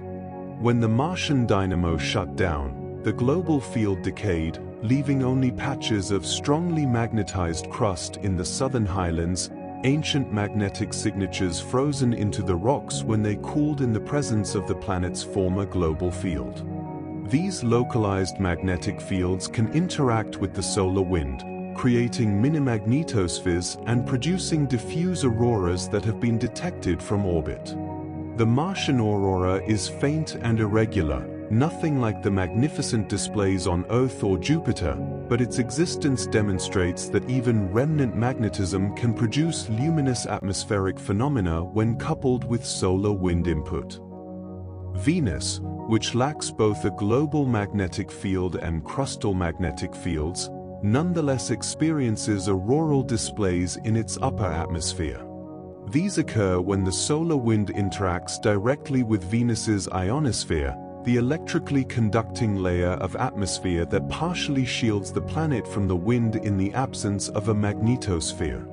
The Venusian aurora is different in character from auroras on magnetized planets, appearing as diffuse glows rather than structured arcs and curtains, but the fundamental process of atmospheric excitation by energetic particles from space remains the same. Understanding aurora on other planets helps scientists test theories of auroral physics under conditions very different from those at Earth. It provides natural experiments that cannot be reproduced in laboratories, combinations of atmospheric compositions, magnetic field strengths, solar wind conditions, and rotational speeds that allow researchers to isolate the effects of individual parameters. The comparative approach to planetary aurora has advanced the field significantly, revealing which processes are universal and which are specific to particular planetary conditions. Back on Earth, the aurora's effects on human technology continue to drive practical interest in understanding and predicting space weather. The March 1989 geomagnetic storm that crippled the Hydro-Quebec power grid remains the most dramatic recent example, but it is far from the only incident in which space weather has caused technological failures. In October 2003, a series of powerful solar storms dubbed the Halloween storms produced brilliant auroras visible from as far south as Texas and the Mediterranean, but also caused widespread disruption to satellite operations, radio communications, and GPS systems. During the 2003 storms, 46 of 70 spacecraft that were being monitored documented failures or anomalies, ranging from minor glitches that cleared automatically to permanent damage requiring years of reduced operations or complete mission loss. The Galaxy 15 communications satellite lost attitude control, effectively becoming space debris tumbling through orbit for months until operators managed to regain control and stabilize it. Airlines diverted transpolar flights to lower latitudes to reduce radiation exposure to crews and passengers, adding hours to flight times and consuming thousands of dollars of extra fuel per flight. Power grid operators implemented emergency procedures to stabilize transformers and prevent cascading failures similar to what had occurred in Quebec 14 years earlier. The economic cost of the storms, including lost services, damaged hardware, operational disruptions, and protective measures, reached into the billions of dollars globally. The Quebec blackout of March 1989 itself deserves detailed examination as a case study in space weather impacts. The storm began with a coronal mass ejection from the Sun on March 9th, a massive cloud of plasma that erupted into space and headed toward Earth. When it arrived approximately 59 hours later, it compressed Earth's magnetosphere violently, triggering intense auroral displays that were visible as far south as Florida and Cuba. The aurora itself was merely the visible symptom of more dangerous processes occurring invisibly. As auroral currents surged through the ionosphere over Quebec, they created rapidly changing magnetic fields that induced geoelectric fields in the ground below. These electric fields drove currents through the ground, and wherever those currents encountered conducting pathways, they flowed preferentially through those paths. The high-voltage transmission lines of the Hydro-Quebec power grid provided exactly such pathways. Ground currents entered the power grid through the transformer ground connections, driving what are called geomagnetically induced currents, or GICs, through transformers that were designed to handle alternating current, not the quasi-direct current imposed by geomagnetic storms. The GICs saturated transformer cores, causing them to operate far outside their design parameters. Saturated transformers draw reactive power from the grid and produce harmonics that affect power quality throughout the system. They heat up, potentially to destructive levels. Protective relays, designed to disconnect equipment when abnormal conditions are detected, began tripping. Circuit breakers opened. The grid attempted to rebalance itself, shifting load to other transmission paths, but the storm affected the entire regional grid simultaneously.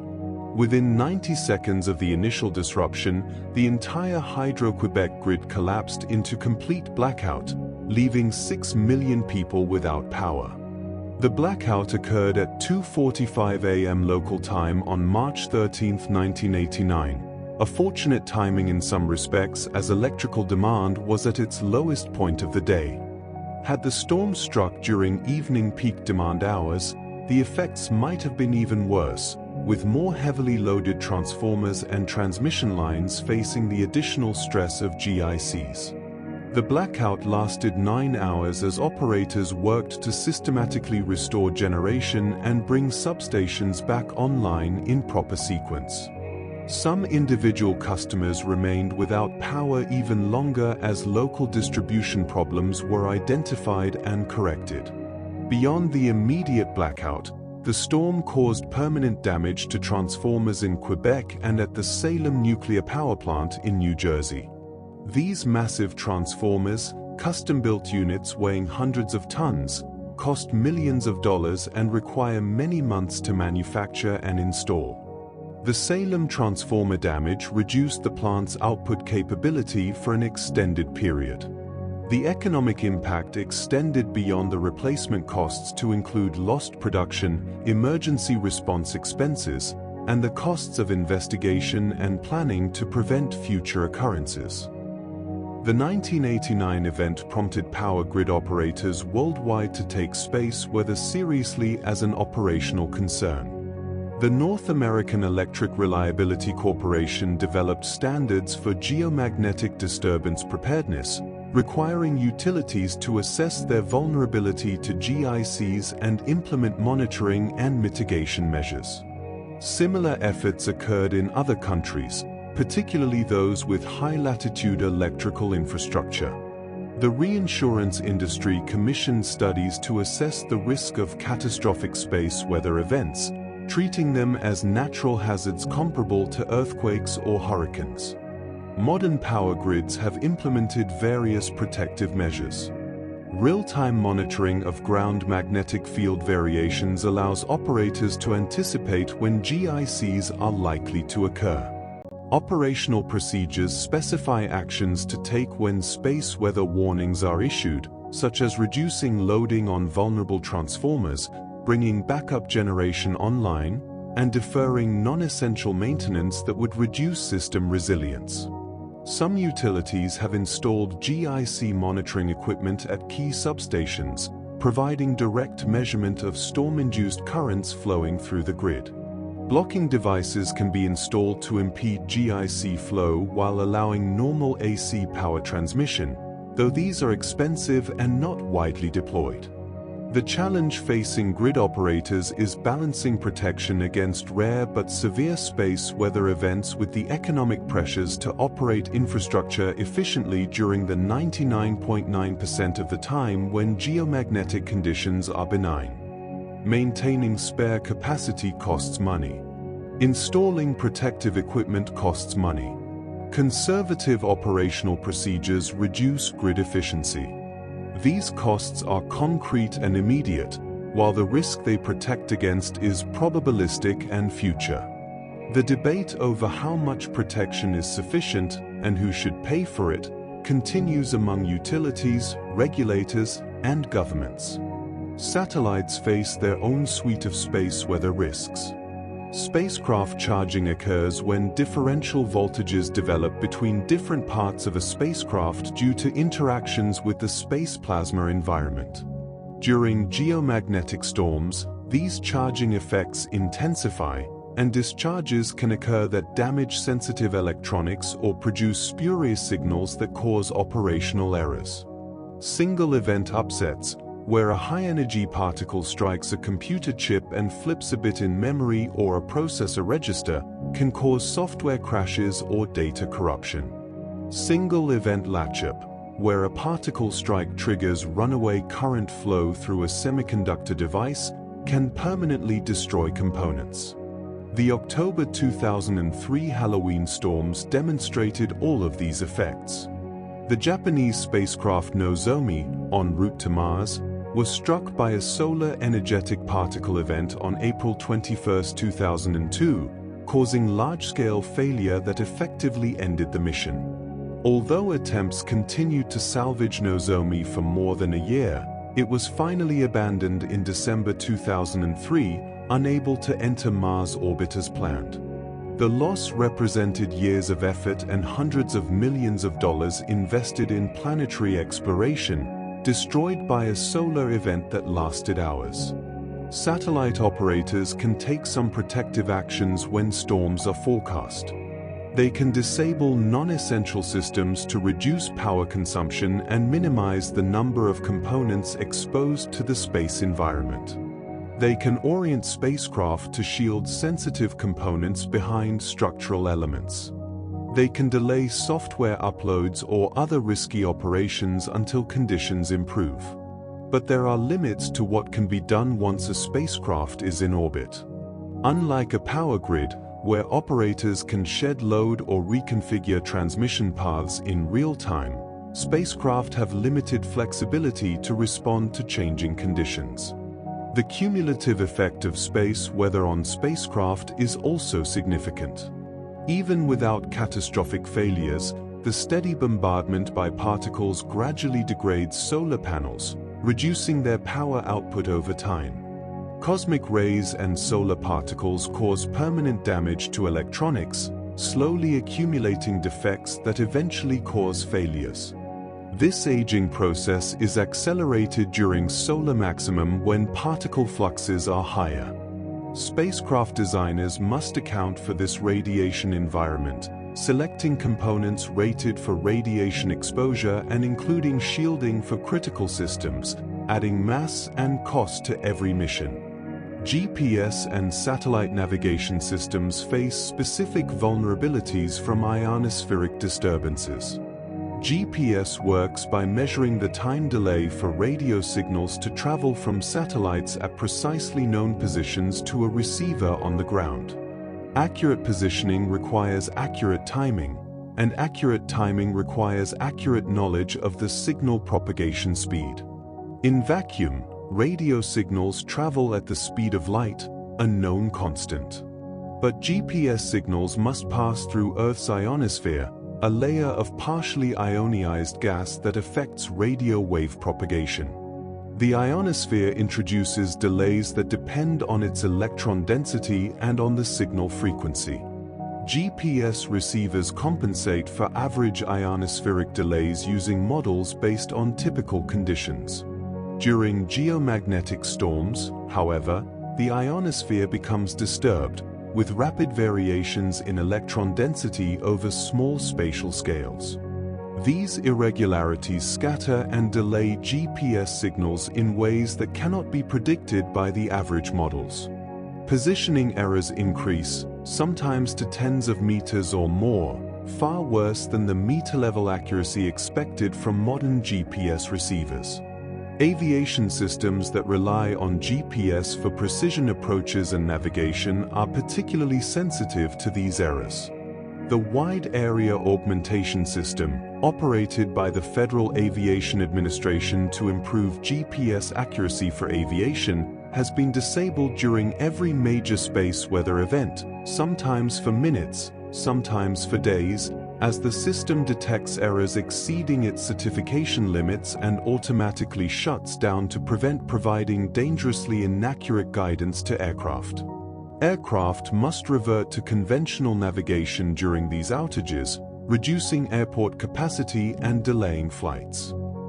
High-frequency radio communications, used for long-distance communication especially over oceans and polar regions where satellites may not provide coverage, rely on the ionosphere to reflect signals back to Earth, allowing beyond line-of-sight communication. During auroral storms, the disturbed ionosphere absorbs these signals instead of reflecting them, causing a radio blackout that can last for hours. This is particularly problematic for transpolar airline routes, where regulations require reliable communication. Airlines must sometimes divert flights to lower latitudes where communication can be maintained, adding flight time and fuel consumption. Aircraft flying at high altitudes, particularly over polar routes, face elevated radiation exposure during solar particle events. All aircraft above 8 kilometers altitude, roughly 26,000 feet, are exposed to cosmic rays and solar energetic particles at levels higher than at sea level, as less atmosphere remains overhead to shield the radiation. The dose rate is higher near the poles where Earth's magnetic field provides less shielding. During severe solar particle events, dose rates can increase by factors of 10 or more over normal levels, potentially exposing flight crews and passengers to radiation doses that exceed safety guidelines. NASA operates the Automated Radiation Measurements for Aerospace Safety Program, which since 2013 has placed radiation monitors on commercial aircraft flying polar and high-latitude routes. The monitors measure dose rates in real time and transmit data to the ground via Iridium satellite communications. This provides a nowcasting capability, allowing aviation authorities and airlines to make informed decisions about whether radiation levels require rerouting flights to lower altitudes or latitudes. The system represents a practical application of space weather monitoring, protecting human health by providing actionable information about an otherwise invisible hazard. The litany of technological vulnerabilities to space weather raises an obvious question: how do we predict these events, and how much warning can we provide? The answer involves a combination of solar monitoring, space-based sensors, ground-based observatories, and computer models, all integrated into space weather forecasting centers that operate continuously, much like terrestrial weather services. These events demonstrate that our modern technological civilization has developed vulnerabilities to space weather that did not exist in earlier eras. Pre-industrial societies could observe the aurora as spectacle or omen without experiencing direct practical impacts. The telegraph systems of the 19th century were the first technology vulnerable enough to solar storms to experience regular disruptions, but those disruptions were temporary and affected only communications, not essential infrastructure. The 20th century addition of continent-spanning electrical grids, satellite constellations, GPS navigation, and high-frequency radio communications created numerous systems simultaneously vulnerable to the same space weather events that produce aurora. The challenge facing modern society is to maintain and improve these technologies while managing the risks posed by space weather. This requires monitoring the sun for signs of impending storms, tracking disturbances as they propagate from sun to earth, forecasting their intensity and arrival time, and implementing operational procedures to protect vulnerable systems when storms arrive. It requires engineering systems with space weather resilience built in, incorporating redundancies, shielding, and fault-tolerant designs that allow continued operation or graceful degradation during extreme events rather than catastrophic failure. The National Oceanic and Atmospheric Administration operates the Space Weather Prediction Center in Boulder, Colorado, which serves as the United States' official source of space weather warnings and forecasts. The center monitors data from ground-based observatories and satellites, runs computer models that predict how disturbances will affect Earth's magnetosphere and ionosphere, and issues alerts when significant events are detected or forecast. Similar centers operate in other countries, and international coordination ensures that warnings reach affected parties worldwide. Airlines, power companies, satellite operators, and military organizations subscribe to these services, integrating space weather information into their operational planning. The Space Weather Prediction Center operates around the clock, staffed by forecasters who monitor incoming data from multiple sources. Solar observatories watch the sun continuously in various wavelengths, looking for signs of flares or coronal mass ejections. When significant solar activity is detected, forecasters analyze the observations to estimate whether any ejected material is heading toward Earth, how fast it is traveling, and when it might arrive. This provides a first warning, typically with 1 to 3 days of lead time for coronal mass ejections, though solar flares arrive at Earth at the speed of light, giving essentially no warning before their effects begin. Spacecraft positioned upstream of Earth in the solar wind provide crucial monitoring data. The Deep Space Climate Observatory, or DSCOVR, orbits the first Lagrange point approximately 1.5 million kilometers sunward of Earth, sampling the solar wind about 1 hour before it reaches our planet. DSCOVR measures the wind's speed, density, temperature, and magnetic field orientation, transmitting this data back to Earth in real time. When conditions favorable for a geomagnetic storm are detected, such as a sharp increase in solar wind density and velocity accompanied by a southward-pointing magnetic field, forecasters issue warnings giving power grid operators, satellite controllers, and other stakeholders approximately 1 hour to implement protective measures. This 1-hour warning is insufficient for many protective actions, which is why longer-range forecasts based on solar observations are so important. If operators know days in advance that a major storm may occur, they can plan staffing, defer risky operations, and prepare emergency procedures. The 1-hour warning from upstream spacecraft provides confirmation and precise timing but is too short for major operational changes. The combination of long-range probabilistic forecasts and short-range precise warnings provides a compromise between advance notice and accuracy.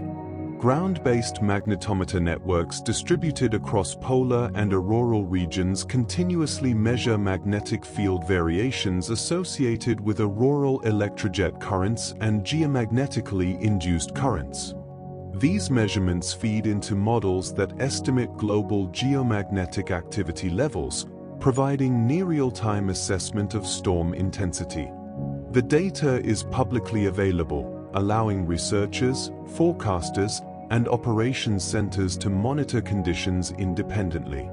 Auroral cameras at dozens of sites provide visual monitoring of auroral activity, confirming model predictions and revealing detailed structures that affect specific regions.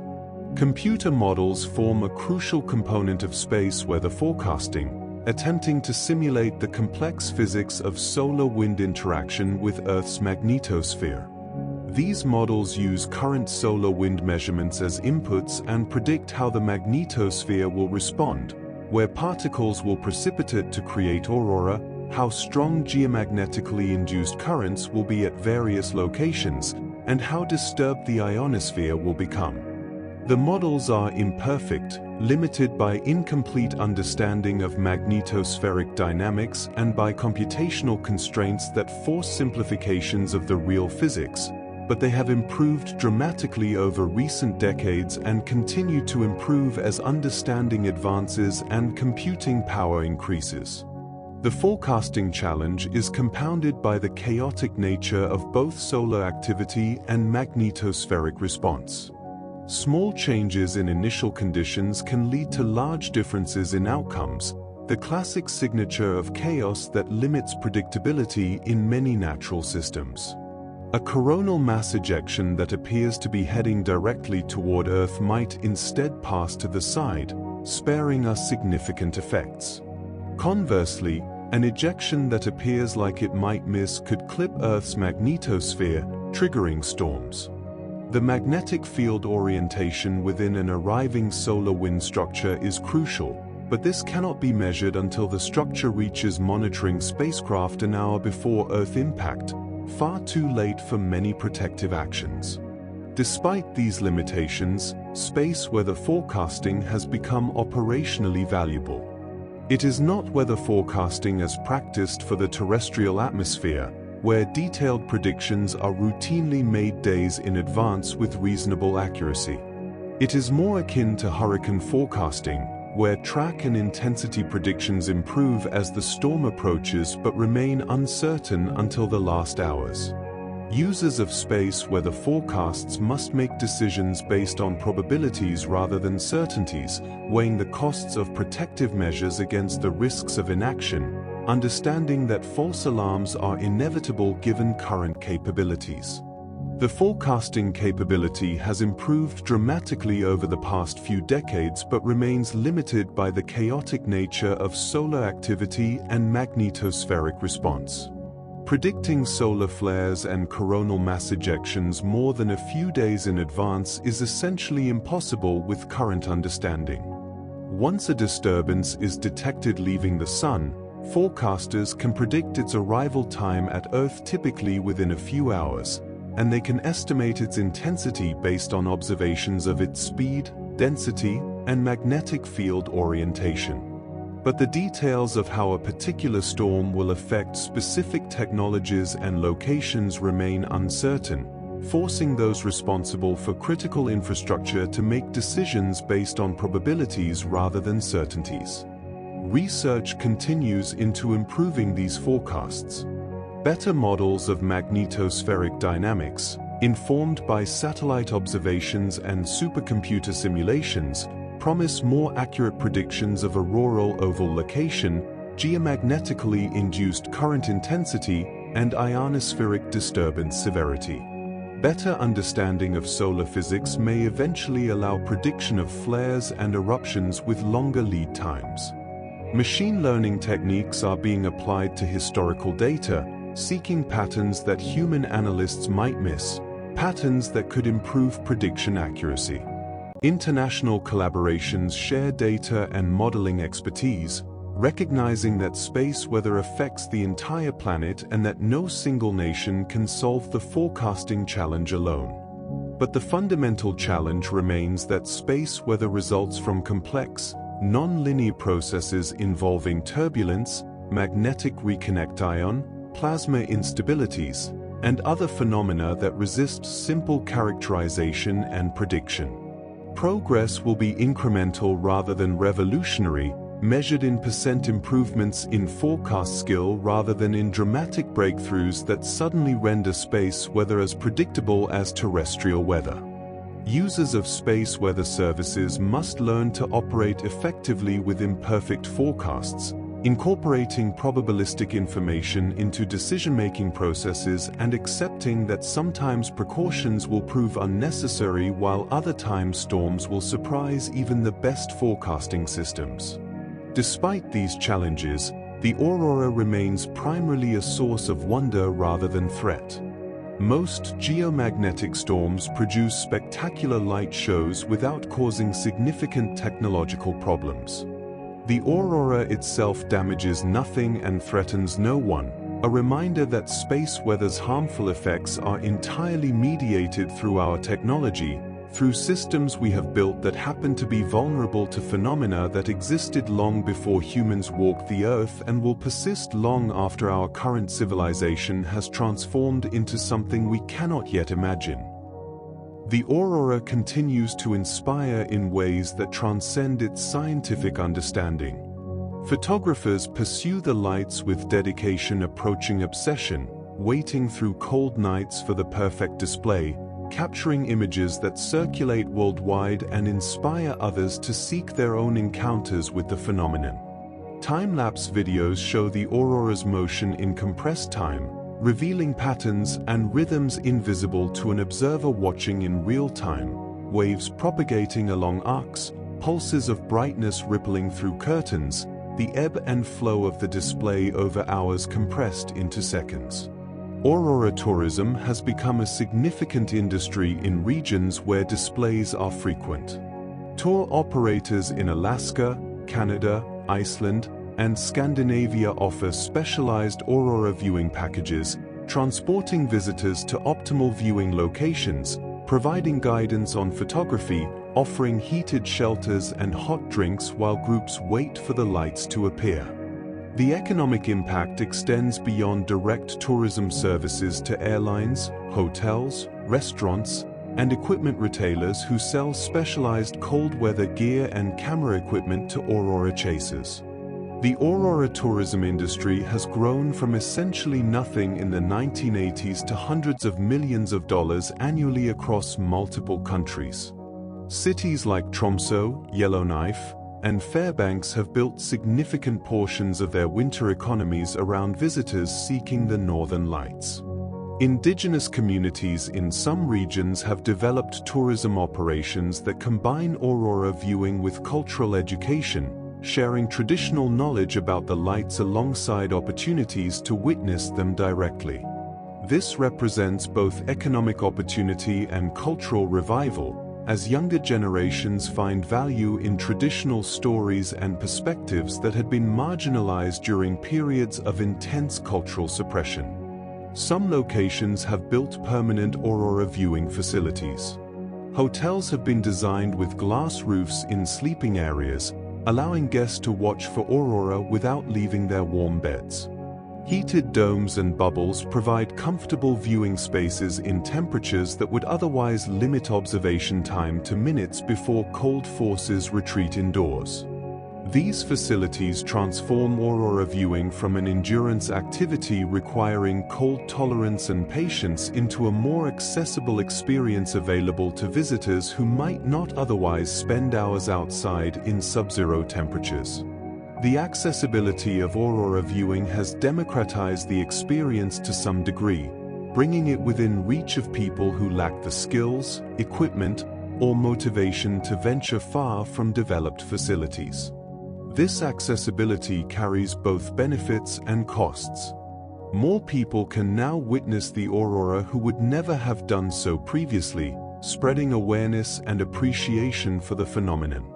But increased visitation brings environmental impacts, light pollution from development, traffic and noise in previously quiet areas, and the carbon footprint of long-distance travel that brings visitors from around the world to remote high-latitude locations. The aurora also plays roles in art, literature, music, and popular culture that extend its reach far beyond those who have witnessed it firsthand. It appears in paintings and photographs, in poems and novels, in films and video games. The aurora has become a symbol representing variously nature's beauty, the mystery of the cosmos, the harsh magnificence of Arctic regions, and the romance of the North. It is used to market products ranging from airlines to alcoholic beverages, leveraged as an image that conveys certain qualities and associations that marketers find valuable. This commodification of the aurora is perhaps inevitable given human nature and economic systems, but it creates a strange disconnect between aurora as marketing image and aurora as physical phenomenon. The aurora reduced to a logo or background visual loses most of what makes the actual experience meaningful: the scale, the motion, the sense of standing beneath something vast and incomprehensible, the context of darkness and cold and silence that frames the lights and makes them feel significant in ways that photographs and videos cannot fully capture. For those who have experienced the aurora directly, particularly powerful displays that fill the entire sky and create a sense of being surrounded and overwhelmed by light and motion, the memory endures as something profound, something that temporarily dissolved boundaries between self and environment, between human and cosmos. This quality of the auroral experience, its capacity to induce states of awe and wonder, connects modern observers to the countless generations who preceded them, who watched the same phenomenon with the same mixture of fascination, curiosity, and humility, who responded with the same mixture of fascination and insignificance, who incorporated the aurora into their understanding of how the world works and what forces shape existence beyond human will and control.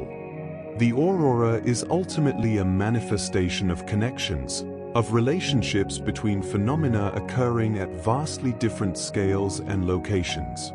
It connects Earth to the Sun, atmosphere to magnetosphere, ancient observations to modern physics, indigenous stories to satellite measurements. It reminds us that our planet is not isolated but immersed in a space environment, subject to influences originating 150 million kilometers away that take days to arrive and hours to play out in the upper atmosphere as colored light dancing through darkness. As you rest now, perhaps you can imagine those connections, the invisible threads of magnetic field extending from Earth's core through the planet and out into space, the stream of particles flowing continuously from the Sun across millions of kilometers of empty space, the moment of collision high in the atmosphere, the emission of photons that travel downward to reach your eyes as green or red or purple light painting the night sky. Perhaps you can imagine the scale, the auroral oval encircling the pole, the thin layer of atmosphere where the lights glow, the vast magnetosphere surrounding Earth, the solar wind filling the space between worlds, the Sun itself producing the particles that will eventually become the aurora. This is the Northern Lights, Aurora Borealis, a phenomenon that has inspired humanity for millennia and will continue to do so for as long as humans persist at high latitudes, for as long as we possess the curiosity to look upward and wonder about what we see, for as long as the Sun continues to shine and Earth continues to maintain its protective magnetic field. The aurora is ancient and ongoing, familiar yet forever changing, understandable through physics yet mysterious in its beauty, a gift from the cosmos that asks nothing in return but observation, attention, wonder, and the willingness to stand beneath the night sky in humble recognition of forces far greater than ourselves. If you've enjoyed this journey through the science and story of the Northern Lights, consider subscribing to the channel, liking this video, or leaving a thoughtful comment about your own experiences with the aurora or what you'd like to explore next. Your support helps create more of these gentle explorations into the remarkable phenomena that make our universe worth contemplating.